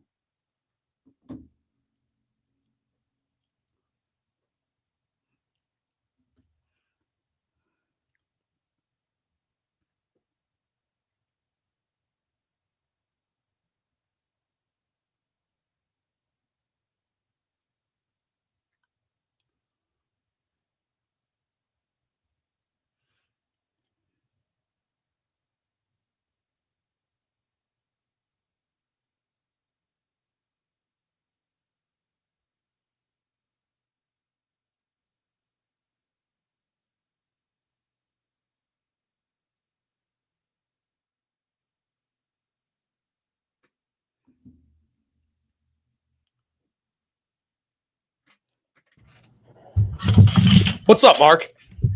Trent. Good morning, David. Good morning, David. Can you hear me? Can you hear me, David? I can hear you. Yeah, I think it's on your end.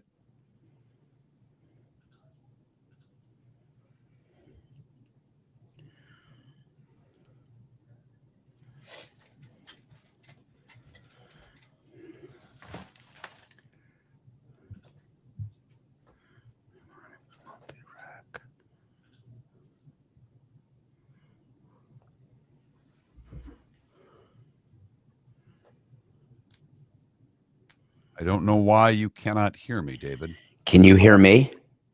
I can. I can hear you. That's weird because everybody else can. I don't know why. Hello, hello, hello. Trent, talk and see if he can hear you. Hello, can you hear me, David? You can't hear either of us, and we're on. Mark, you can hear me, right? Yep. Yeah, okay. Whew. Can you hear me now? Yeah, I can hear you perfectly. Yes. I still can't hear you. Nothing?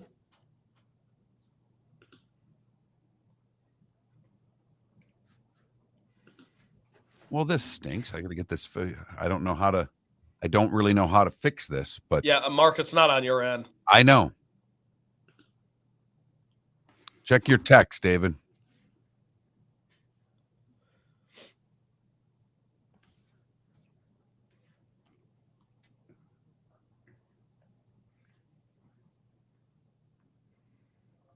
This is very weird. Could just call him.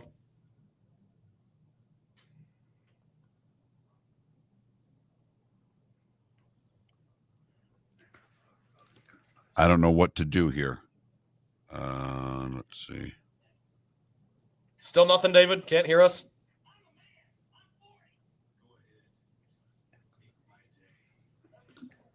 I don't know what to. I'm at a loss.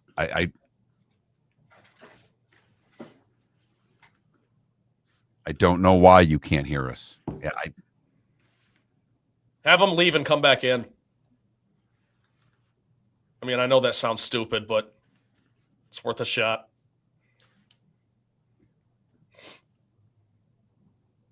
That's what he did. Let's see what happens.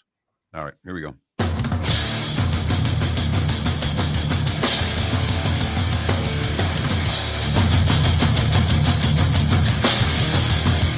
You're listening to Miller and Moulton, coming at you from the Floor Meister Studios. Floor Meisters, keeping it real. And now, here's Hello? Mark Miller and David Moulton. It is the bonus hour with Miller and Moulton, the Diamond District bonus hour, brought to you by Jason and Todd. And unfortunately, we are having a little problem connecting with one David Samson, who cannot hear us, but we can hear him, and that unfortunately makes for very bad radio. And Trent Bally filling in the bonus hour today for David Moulton, who had to catch a flight. So a little bit of technical issues this morning, so I guess we will not have David Samson today, and that's too bad. We've missed him for a couple of weeks. He's had a lot going on. And obviously, our thoughts and prayers go out with David and his family. He had put some stuff up on X. I'd let David explain it when the time is right, but that's not now. But Trent, good morning. How are you? And welcome back to doing at least an hour with us. Yeah, good morning, Mark. It's always a fun time. And hey, here in Michigan, people are happy because the Lions are 3-1 and the Tigers didn't officially collapse. I mean, they kind of did. Got a little help. Made it into the postseason, and the postseason starts today in a few hours. And jokes aside, I did want to say, give my best to David Samson. It sucks that we weren't able to talk to him, but I watched his video that he put out yesterday. Our thoughts are with him, and we'll hope to get him back on your guys' show next week. All right. I am curious, obviously, when it comes to baseball, because I know you produce the show daily, and the former Tiger play-by-play guy is the man that you work with. How much hope are people giving Detroit, given the fact that this has been an epic collapse? And how much blame, more importantly, is going to the way of the general manager, because they did not make a lot of moves at the deadline. They needed to shore up a bullpen. They could have used another veteran bat, and they didn't get that. So what's the vibe there? Yeah, they wanted to pick up a right-handed bat, and they wanted to pick up starting pitching, front-end pitching. They didn't do either. And when you see teams in the American League like the Seattle Mariners, the New York Yankees go make moves and get better at the deadline and finish the season as strongly as they did, it's salt in the open wound for Tigers fans. And to answer your question, Mark, 99% of the Tigers fans that I've talked to and that we talked to this morning, we field calls, something that I know not all shows do these days, but it is fun to get a fan's perspective at times. They are blaming it on the general manager. A lot of people are, upset that the Tigers didn't go all in and smell blood in the water when they had such a great start. And now we bring David Samson onto the show via the old-fashioned way, the phone. For whatever reason, our hookup was not working well. David, good morning. I don't even want to necessarily ask, how are you? We've seen the video that you've put out. Glad to see you're back, and we've been thinking about you for a few weeks. I appreciate it. It's sort of how things are that I can't figure out my technical issues. But I really appreciate your audience and you guys for all the support. It is a living nightmare that I am having right now. And I have a daughter who is sick, and you just realize that some of the stuff we talk about each day, it's important. It's a distraction, but it's hard for me to put into perspective, how to put things into perspective. But I started doing Nothing Personals again yesterday and did a show today. And I thought it would be more of a distraction, Mark, and it's not quite that way yet. But I am so thankful to the audience who has really held me up during this time. And I don't know what more to say about that, but thank you. Well, our thoughts are with you, David. No doubt. There can't be anything worse in life than having to worry about one of your children. But let's try to give you a distraction for a couple of minutes. Day baseball, playoffs. Here we go. All day long from 1 o'clock until midnight. We've got some fun matchups. Yankees, Red Sox, obviously. The Cubs playing in the day at Wrigley. That's a great thing. I want to start out with the team I grew up rooting for, the Tigers and the Guardians. This epic collapse.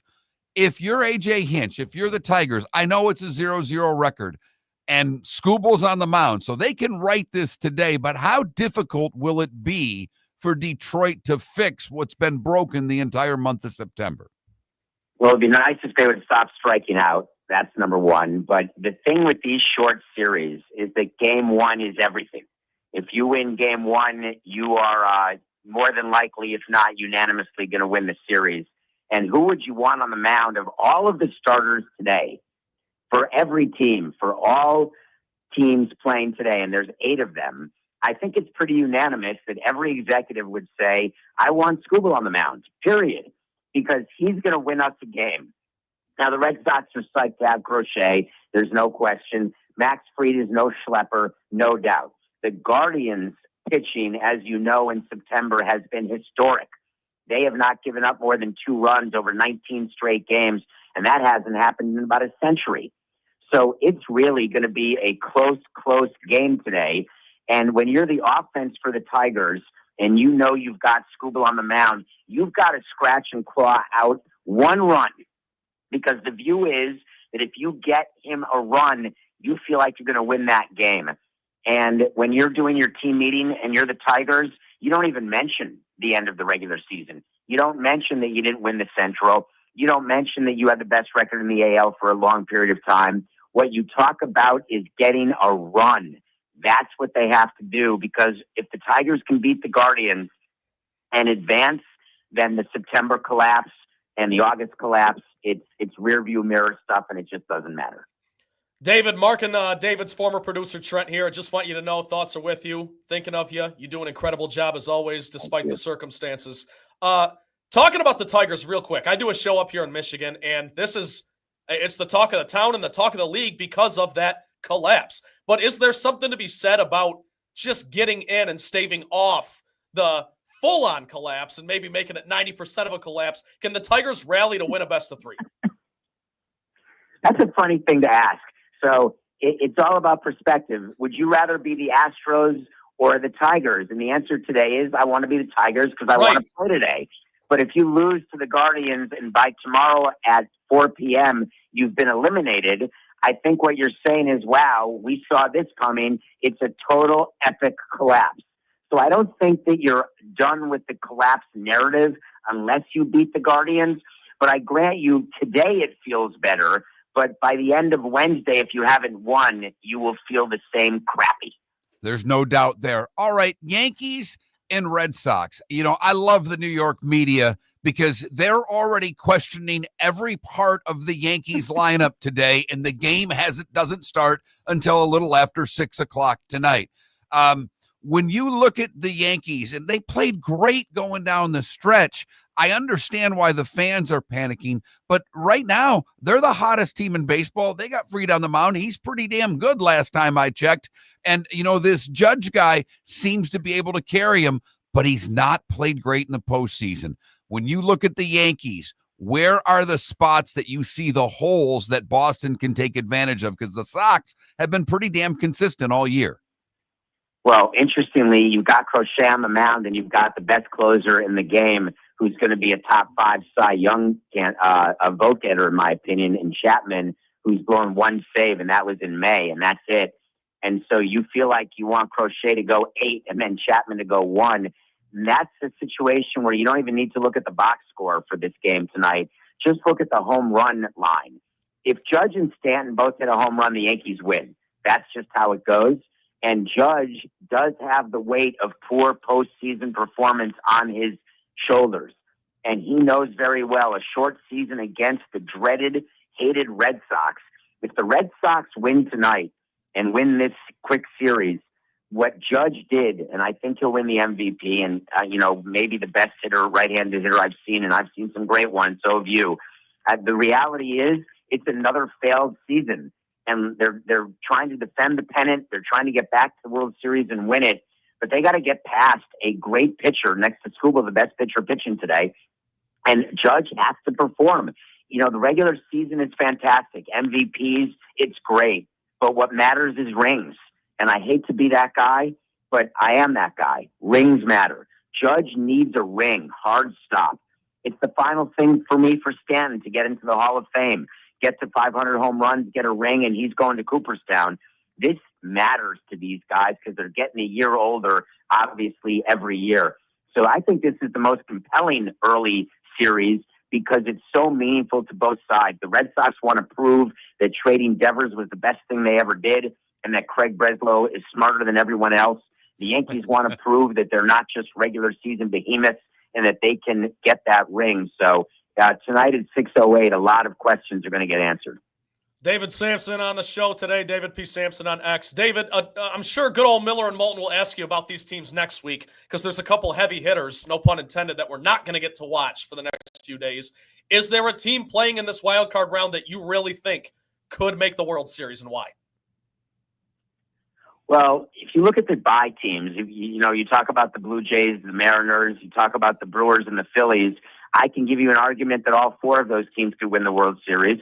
And then I was thinking about it. Do I have an argument for all 8 teams today playing who could make the World Series? And that's why this October is so great, because I do. I can tell you that the Guardians are a World Series team potentially. How crazy is that? And I can tell you that if you have a number one like Scooble, that could be a World Series team.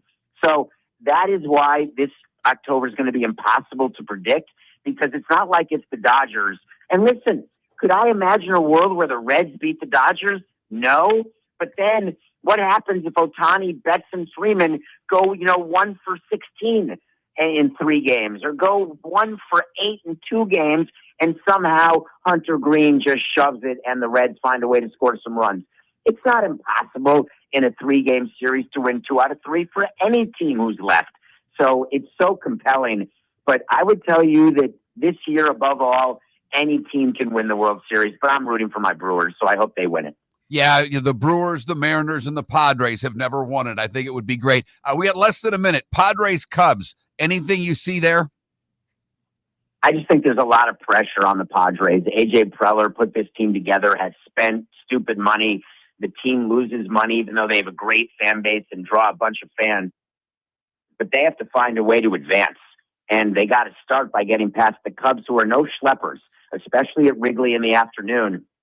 So I think there's the most pressure on the Padres to get past the Cubs of any team. Although I just said the Yankees have a lot of pressure too. You know what? So do the Tigers. Wait a minute. There's pressure on everybody, but it's a pretty cool series. All 4 series, Mark. I'm in on all 4. I am as well. David, thanks for doing this. We all know what's going on. We wish you the best. Hang in there. We'll talk next week, okay? Can't wait. Thank you guys so much. Thank you. David Samson joining the show on Miller and Moulton. All of our guests, courtesy of the American Paint Supplies hotline. American Paint Supplies, your one stop for all your coating needs. American Paint Supply is your one-stop shop for all your coating needs. If you are a designer, a contractor, a professional painter, or a weekend warrior, American Paint Supplies is the place where experts go to get expert solutions. At 6100 Shirley Street in Naples off of Pine Ridge, American Paint Supplies delivers the best solutions with the best products with the best support. Meet Gene and his team today at American Paint Supplies. Call 239-566-2700. That's 566-2700 or online at AmericanPaintSupplies.net. Got a cracked window or foggy glass? Don't wait for the next storm to make it worse. Your local Glass Doctor Home and Business is just down the road and ready to help. From leaky frames to shattered panes, we've got the tools and the know-how to get your home or business storm ready. With flexible scheduling and our done right promise, you'll be in good hands. So before or after the weather hits, call your neighbors at Glass Doctor. Glass Doctor, Glass Doctor. Call the Glass Doctor. We fix your pains. Oh, yeah. So I asked him at Floormeisters, hey, what do you want me to tell everyone for September? He says, well, tell them I just bought 100 pallets of Core-Tech. So I've got so much of it, I can keep the prices low. Plus, installation's always available. Delivery's always available. And tell them Floormeisters has colors, 15 of them that no one else has. Floormeisters in Naples, next to Costco, whether it's carpet, tile, or Core-Tech. The best flooring, best service, at the best prices. Floormeisters. floormeisters.com. Your roof is your home's first line of defense. At Pelican Roofing of Florida, Ronnie, John, and their team bring years of experience to protect what matters most, your family and your business. From residential repairs to large-scale commercial roofing, we deliver honest work, fair pricing, and quality you can trust. An upgrade on your roof can lower your insurance costs. Don't wait for a leak to turn into a disaster. Call the experts at Pelican Roofing today. 1-866-9-PELICAN. That's 1-866-9-PELICAN. Online at PelicanRoofingCompany.com. CCC 13325. This is Miller and Moulton.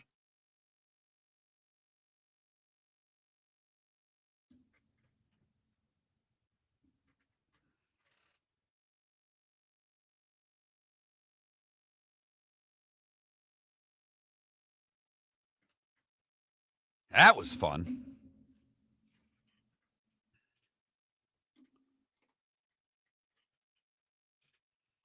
I don't understand why that didn't work. So sorry for you folks on Twitch and YouTube, but Dems are the breaks.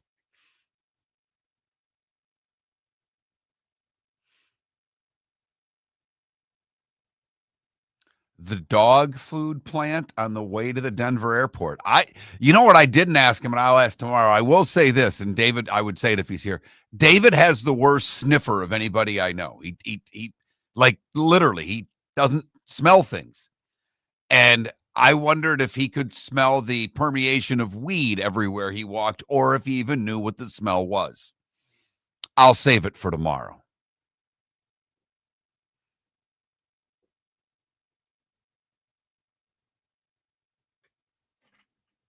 Mark, how are you? I'm doing all right, my man. How are you? Good. So you went to the game Sunday, right? Yeah. Yeah, I was there. Hey, get this. We bet. Turn your light, did you just turn a light off? Because you went from bright to dark all of a sudden. No, I didn't. I think the sun might have just moved or something. Gotcha. That's better there. Okay. You'll enjoy this. So my older brother Brock, it was all his high school buddies that when they go to a game every year, this was the one they picked, the Browns game, because it's one of the cheaper games on the schedule. We all bet 34-10 exact score at the tailgate. We were just like, what's the score going to be? 34-10. We all put $5 on it, 550 plus for each guy. Nice. Got the exact score. I'm like, we can never do that ever again. We just gotta let that live in infamy. Wow, the way you bet it, $2-3 a crack. This covers right. This is a year's worth of bets for you, Trent. We caught a whale. That's outstanding. Yeah. My daughter went 0 for 5 on her picks. I've been loving that, by the way. That's awesome. She's not happy about it. She might be switching. You got to keep doing that all season long. She might be switching from colors to mascots. We haven't decided yet.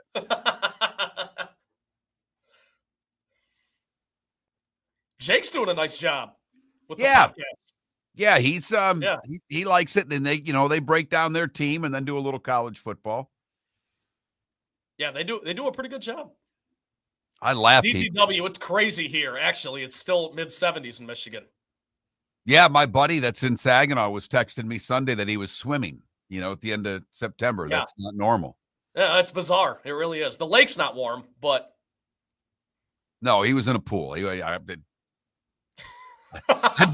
I'd be scared to go into any lake in Michigan. I'm telling you right now.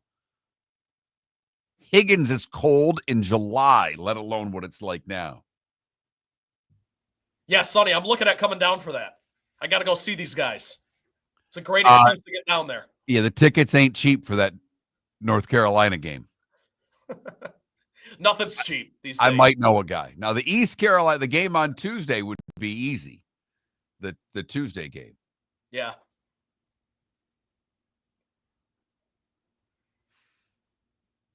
But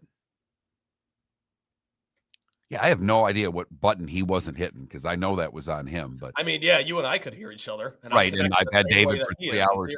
Right, it's the same way.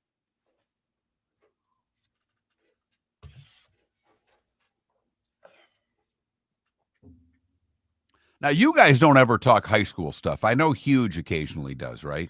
Yeah, we'll do a little bit, like really when they get to the postseason, but before that, no.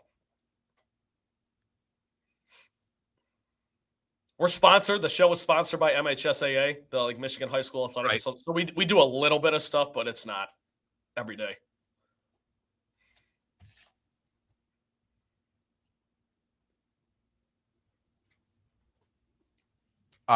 Logic Man, let me explain something to you. Nobody cares about your fantasy team. Nobody. Nobody. Logic Man, I had James Conner too. So I feel you. I care less about that than I do Denver teams. Sorry, Michael. That's saying a lot.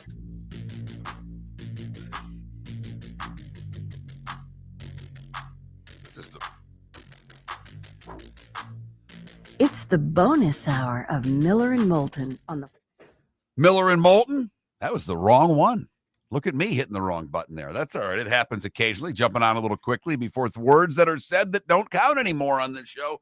Miller and Moulton, so thanks for listening. David had to catch a flight out of Denver. We brought a pitch hitter out of the bullpen, or we brought a relief pitcher. It's some sort of baseball reference. The playoffs start today.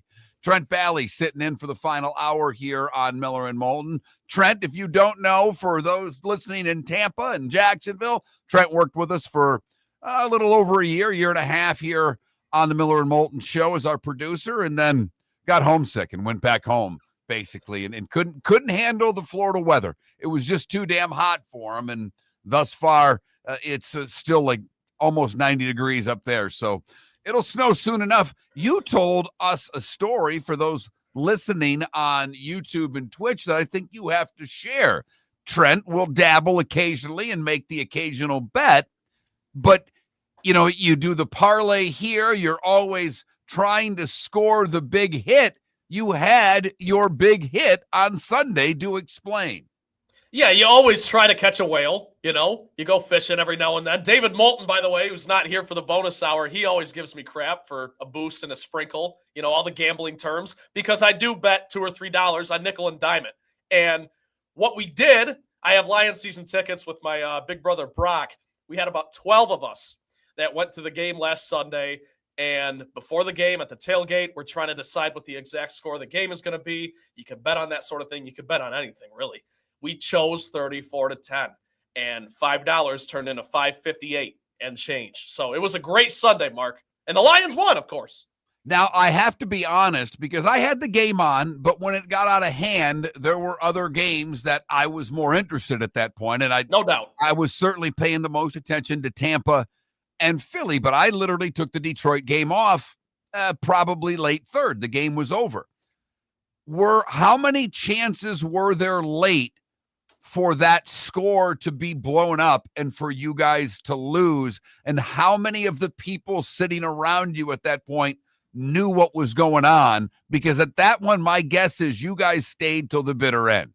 Well, yeah, of course we did. And it's funny because the Browns scored their 7 points on their first drive of the game. Right. So right out of the chute, we're feeling, okay, they're going to score more than 10. We still had faith the Lions would win the game, but we're like, that 34-10 is dead.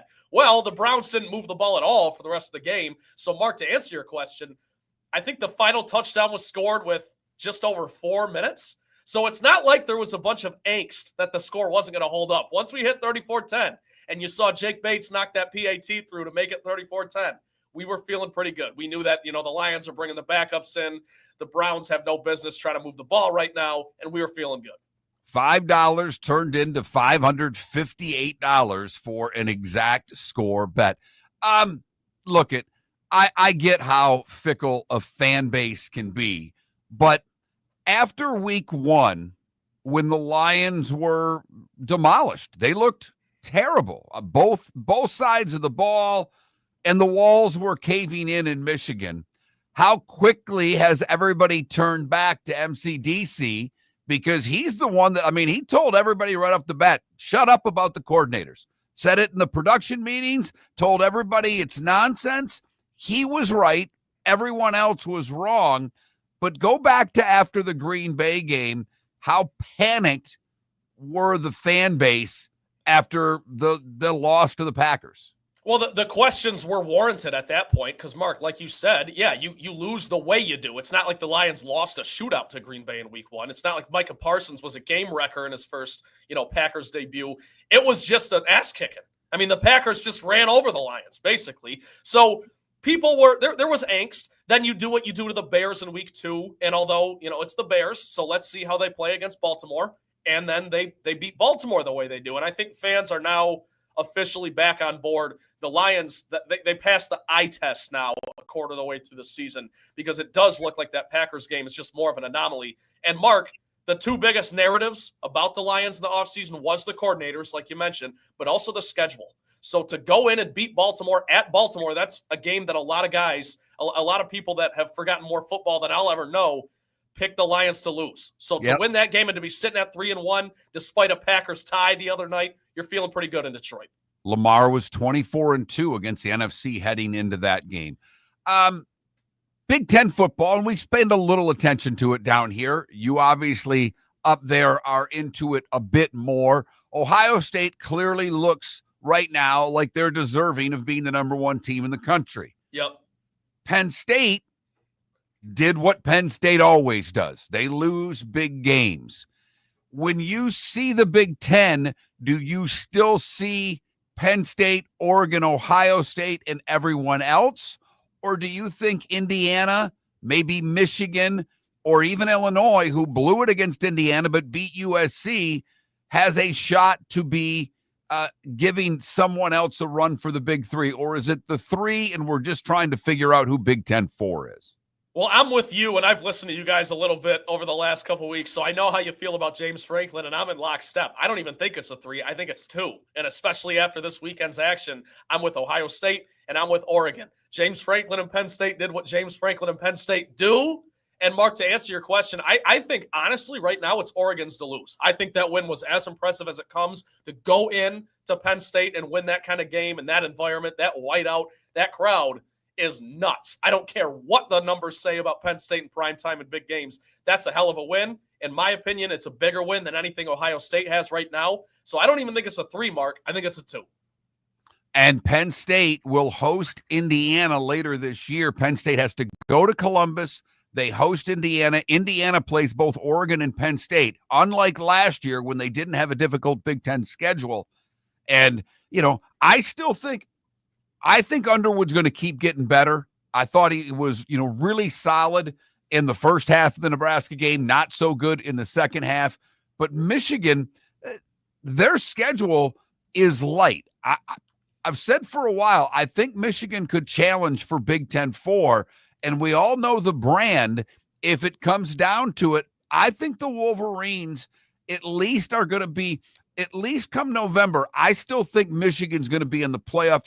Not necessarily as one of the top 12, but I still think they're a team people need to pay attention to. Do you agree? I do, just because the playoff is expanded. Obviously, this goes without saying, but I'm going to say it anyways.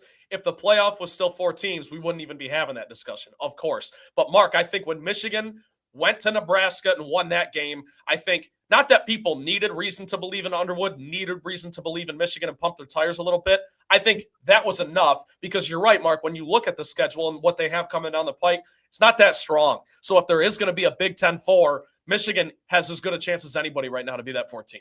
Indiana loses to Penn State, loses to Oregon. Notre Dame runs the table. They're both 10-2. I think it's easily Notre Dame. I do. The brand, I think I don't know if they're better, but they beat them last year handily. We know that. But I do think, obviously losing to Miami and A&M, a lot will depend on what A&M does. But do you think Notre Dame 10-2 would be a more likely candidate for the postseason than Indiana 10-2? Of course, because let's not kid ourselves. You're right. They played last year, but also Notre Dame made a run then to the national championship game. That stuff matters. Whether we want it to or not, it absolutely matters. If the committee's looking at 2 10-2 teams and one is Indiana and one's Notre Dame, they're not even blinking, Mark. They're taking Notre Dame and putting them in the field. What I think will be the interesting question is, a 9-3 Georgia, a 9-3 Texas. I don't know about LSU now, to be brutally honest with you, because the Clemson win doesn't mean a whole hell of a lot anymore. So I do think Indiana 10-2 versus a 9-3 SEC team. I think the SEC team's going to get the nod at the end of the day. I do too, and that's what history's shown us with the way this committee selects teams. We've seen it now. We have a one-year sample size of the 12-team playoff, and we've got even more where we see, Georgia's perfect all year, and then they lose that last game of the year to Bama a couple years ago, and they don't even get in. So I'm with you there. That SEC tip is not to be reckoned with. Let's put it that way. When we come back, the good, the bad, and the ugly, today was the day when, but we will put Trent on the spot to pick the 4 baseball series. I'll do the same. It's Miller and Moulton. Miss any of the show? MillerandMoulton.com. Pat Kirwan, Mike Westhoff, David Samson, and a little Trent Bailey today. Thanks for listening. The Nolan family has been dedicated to protecting local families. Nolan Family Insurance is a second-generation independent agency that specializes in home, flood, auto, and boat insurance. They take the time needed to explain your coverage options and answer your questions so you can make an informed decision that's right for you. If you're looking for an agency that treats you like family, call 941-639-1122 or go to NolanAgency.com. That's 941-639-1122. or NolanAgency.com. So I asked him at Floormeisters, hey, what do you want me to tell everyone for September? He says, well, tell them I just bought 100 pallets of Core-Tech. So I've got so much of it, I can keep the prices low. Plus, installation's always available. Delivery's always available. And tell them Floormeisters has colors, 15 of them that no one else has. Floormeisters in Naples, next to Costco, whether it's carpet, tile, or Core-Tech. The best flooring, best service, at the best prices. Floormeisters, floormeisters.com. Mark Miller for Sleep Treatment Direct. They are helping me with sleep apnea. And by helping me, I mean curing me. No more CPAP machine. No more snoring. No more tossing. No more waking up exhausted. Their expert team got me the right treatment fast and hassle-free. If you want to feel energized and get rid of your snoring, call Sleep Treatment Direct today. 444-1741. That's 239-444-1741. Sleep Treatment Direct. Sleep safe and sound. Shoeless Joe's Sports Cafe, your home for all the football and baseball that September provides, plus a nightly food special. Got bingo and trivia Tuesdays and Thursdays, live music Fridays, karaoke Saturdays. Never mind the fact that Shoeless Joe's is going to celebrate Grandparents' Day, National Hot Dog Day, National Cheeseburger Day, all in the month of September. Food and drink specials during every NFL game. Shoeless Joe's, the official home for Ohio State football. Shoeless Joe's, good food, good times, good sports, in the Doubletree by Hilton. Bell Tower Shops, Fort Myers. This is Miller and Moulton.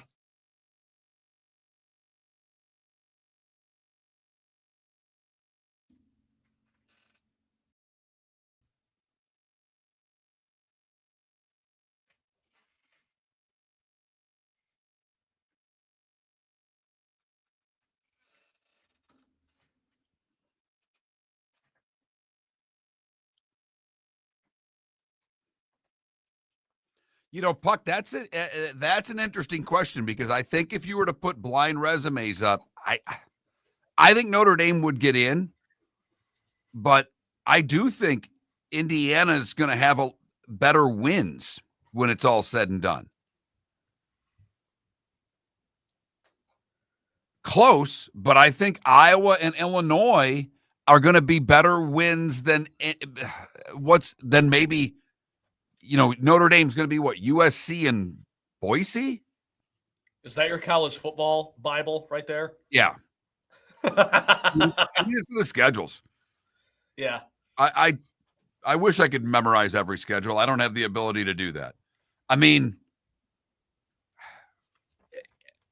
Iowa and Illinois or USC and pick whoever it is that Notre Dame plays. Notre Dame needs A&M to be good. I don't think they have to worry about Miami. I think Miami will be fine, but they don't need A&M to be A&M.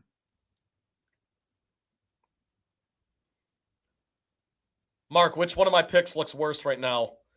Tampa only winning 11 games or the Dolphins winning 10? Well, the Dolphins winning 10. Tampa might just win. You guys that start thinking the 13, 14, it's the NFL, man. I mean, the Giants just got done beating the Chargers. I mean, come on. Teams lose games over the course of a year. Yeah.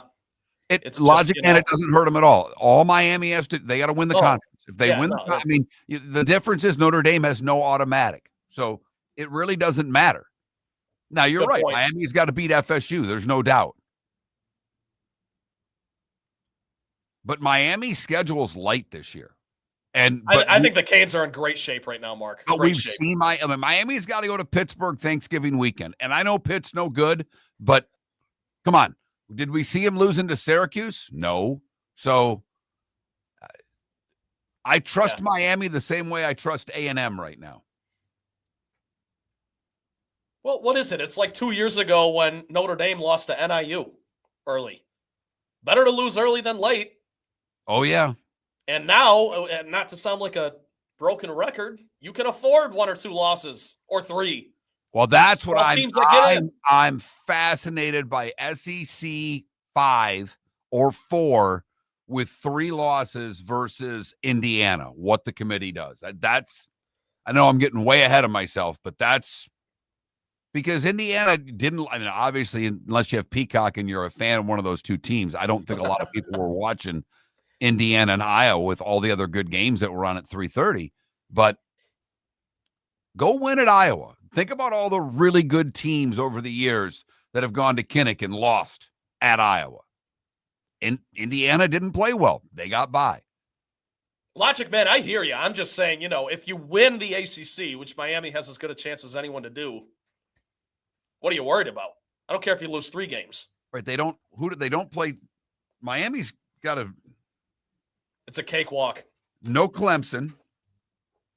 No Georgia Tech. Do they play BC? BC sucks. Michigan State beat them. BC sucks, okay?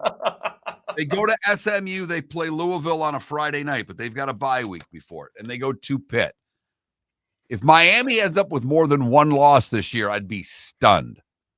Because if they still lose one, they're going to the ACC title game more than likely. Right.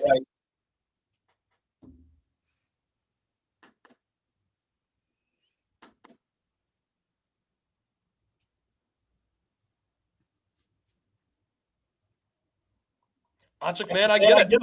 Sometimes seeing is believing.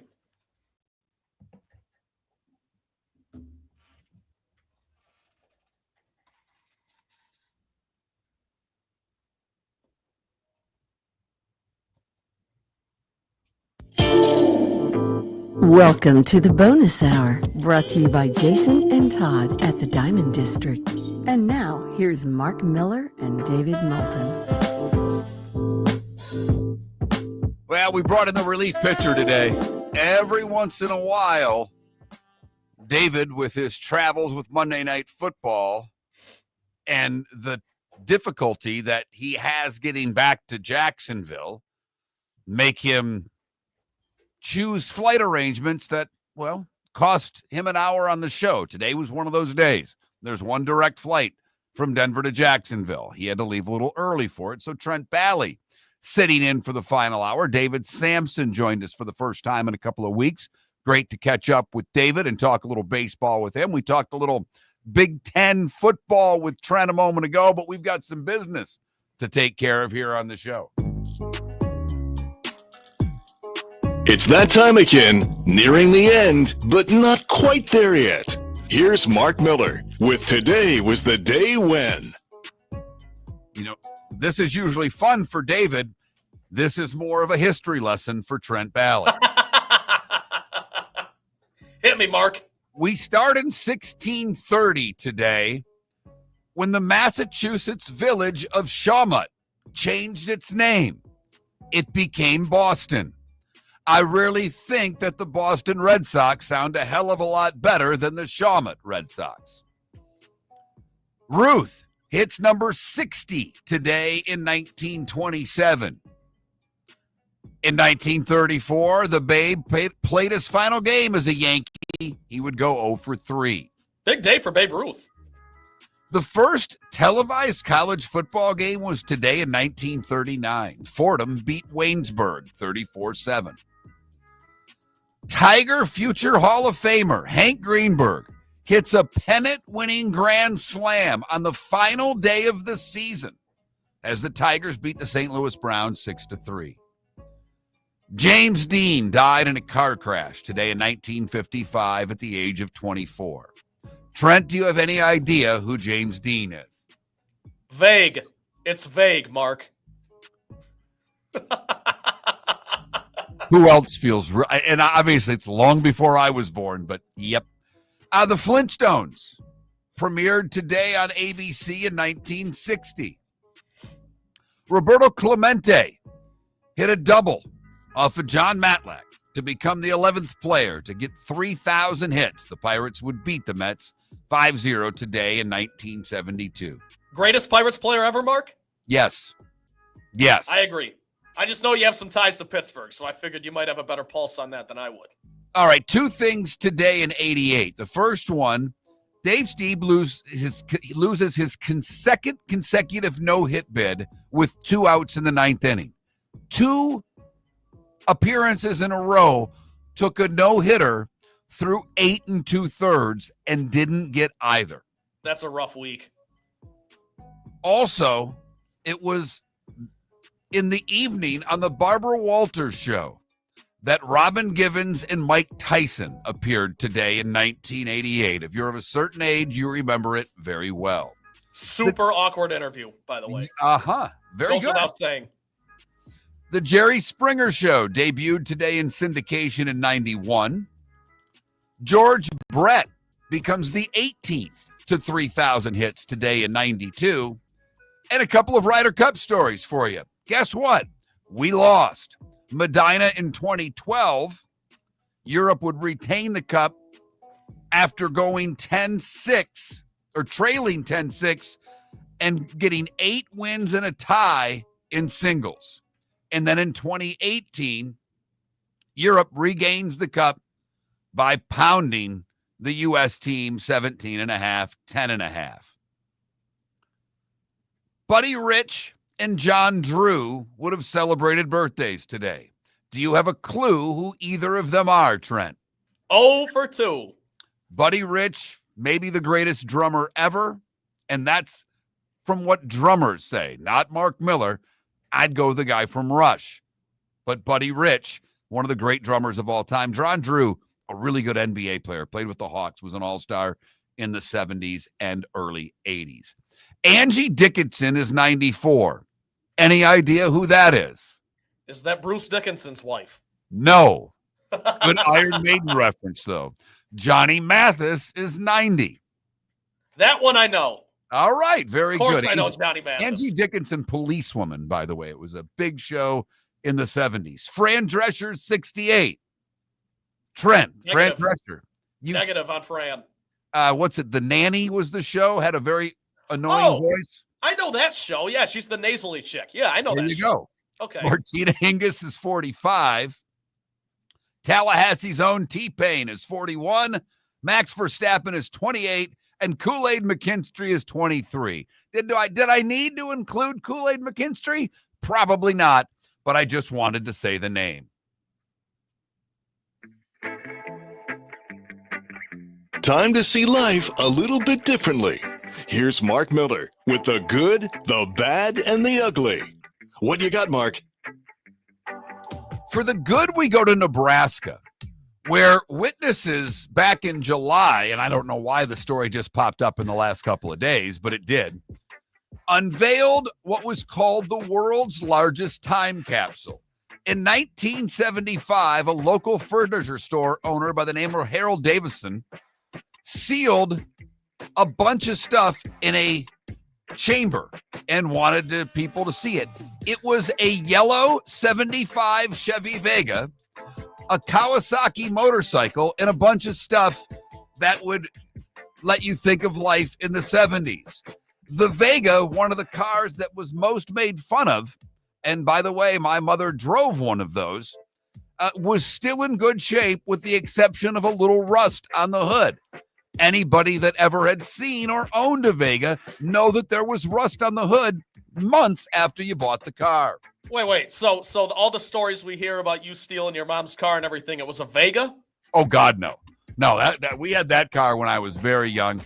There was a Pontiac, some sort of a Sunbird that was pretty fast, manual transmission that I stole when I was about took out when I was 14. And parents were gone, and I did take the Z28 through the Burger King drive-thru at 15 and was too far from the drive-thru window and had to open the door to get my stuff. Okay. That's a hell of a picture right there. For the bad, we go to Illinois, where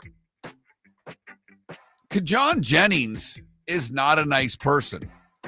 He decided that he didn't like cops, and he was bored. So he took his 2018 Chevy Camaro and rammed the back of a patrol car that was on a traffic stop.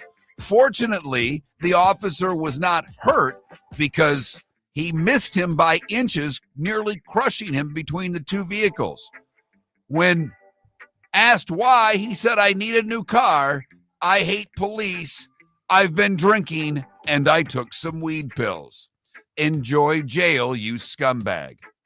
And finally, the ugly, we come back close to home in Estero, where an Estero Fire Battalion chief has been arrested after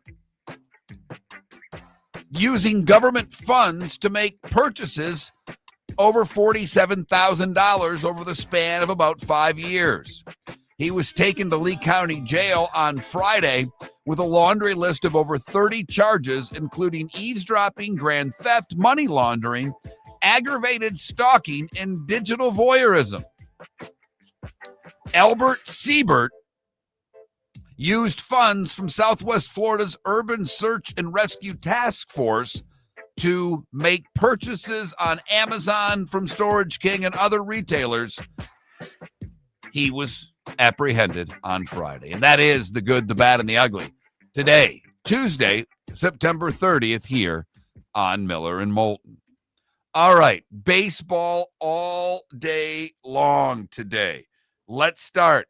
Tigers and Guardians. Skubal on the hill for Detroit. The Tigers are favored, -165.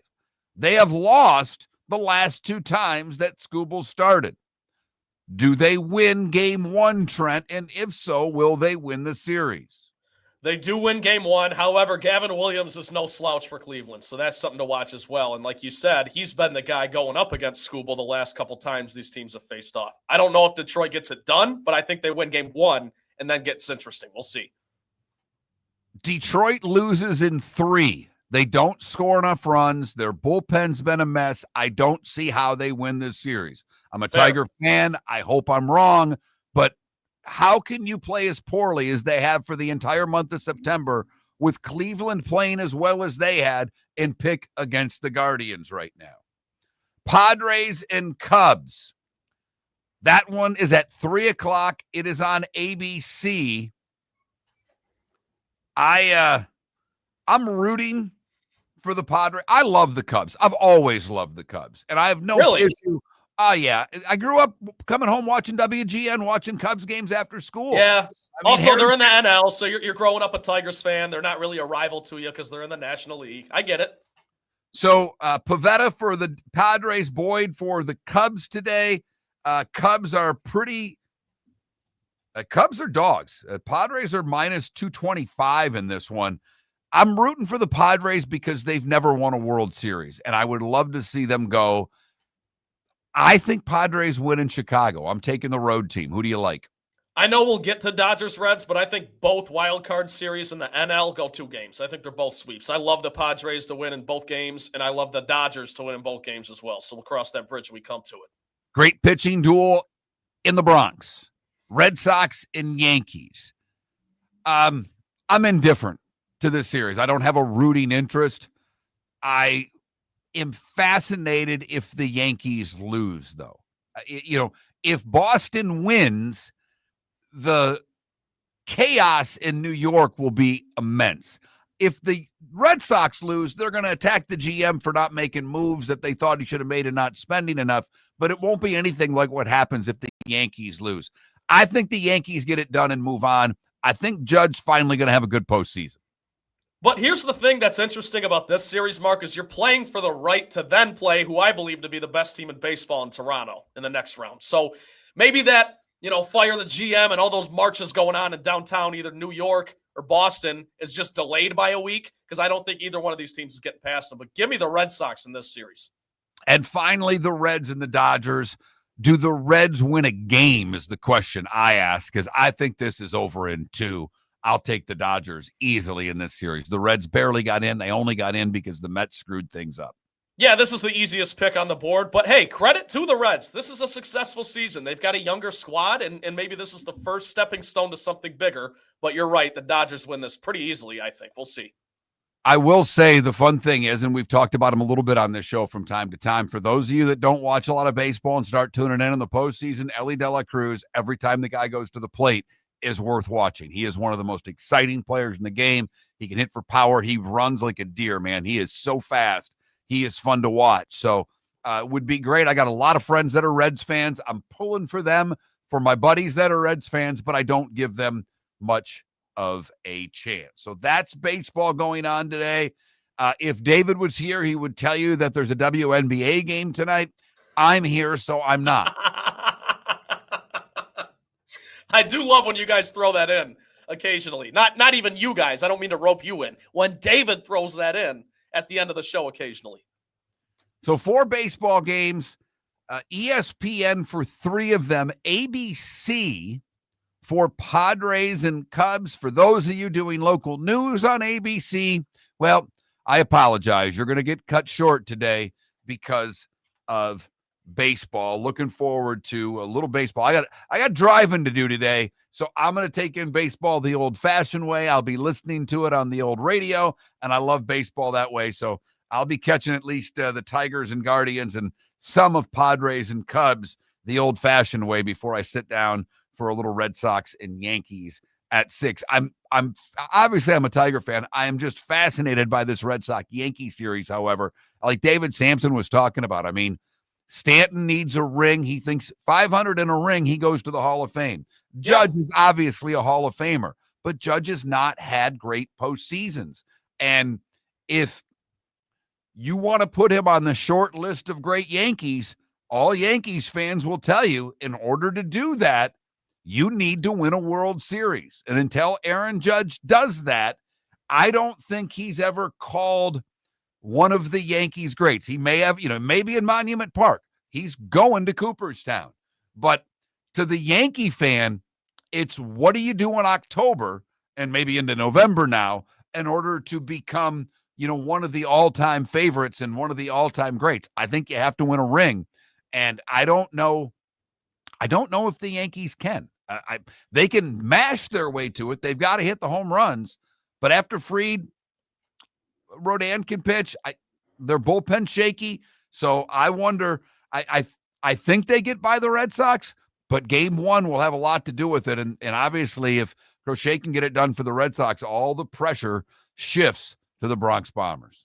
Part of the reason I like the Red Sox is because of the additions they made at the deadline. And I just think that's winning baseball. That's a clinic, man. You have to make moves and be a buyer when you have this window open. And I know certain people don't love the window term. Red Sox window's open. Miller and Moulton, Seth Everett, Chris Perkins on the show tomorrow. Sales experience at the Diamond District. We offer a litany of other services. Appraisals. We have 2 GIA certified gemologists, full-time, servicing your needs with appraisals. We buy gold, diamonds, gemstones, Rolex watches. Repairs. We have 3 full-time master bench jewelers. A beautiful custom design department so that we can give you one-of-a-kind jewelry. Come see Jason and Todd at the Diamond District. American Paint Supplies, for nearly 30 years, is your one-stop shop for all your coating needs. If you are a designer, a contractor, a professional painter, or a weekend warrior, American Paint Supplies is the place where experts go to get expert solutions. At 6100 Shirley Street in Naples off of Pine Ridge, American Paint Supplies delivers the best solutions with the best products with the best support. Meet Gene and his team today at American Paint Supplies. Call 239-566-2700. That's 566-2700 or online at AmericanPaintSupplies.net. So I asked him at Floormeisters, hey, what do you want me to tell everyone for September? He says, well, tell them I just bought 100 pallets of Cortec. So I've got so much of it, I can keep the prices low. Plus, installation's always available, delivery's always available. And tell them Floormeisters has colors, 15 of them that no one else has. Floormeisters in Naples, next to Costco, whether it's carpet, tile, or Cortec.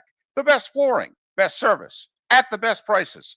Floormeisters. Floormeisters.com. Your roof is your home's first line of defense. At Pelican Roofing of Florida, Ronnie John and their team bring years of experience to protect what matters most, your family and your business. From residential repairs to large-scale commercial roofing, we deliver honest work, fair pricing, and quality you can trust. An upgrade on your roof can lower your insurance costs. Don't wait for a leak to turn into a disaster. Call the experts at Pelican Roofing today. 1-866-9-PELICAN. That's 1-866-9-PELICAN. Online at PelicanRoofingCompany.com. CCC 1332512. When Glass Doctor replaces your windshield, we don't just send you on your way, we send you off protected. Your local Glass Doctor includes the industry's only 12-month windshield protection plan at no extra cost. That means unlimited chip repairs and even a one-time replacement if needed. High-quality service backed by real peace of mind, right here in your neighborhood. Glass Doctor, Glass Doctor. Call the Glass Doctor, we fix your pains. Oh, yeah. Exclusions apply. See your local Glass Doctor for Mark details. Miller for Sleep Treatment Direct. They are helping me with sleep apnea. And by helping me, I mean curing me. No more CPAP machine. No more snoring. No more tossing. No more waking up exhausted. Their expert team got me the right treatment, fast and hassle-free. If you want to feel energized and get rid of your snoring, call Sleep Treatment Direct today. 444-1741. That's 239-444-1741. Sleep Treatment Direct. Sleep safe. And This sound. is Miller and Moulton.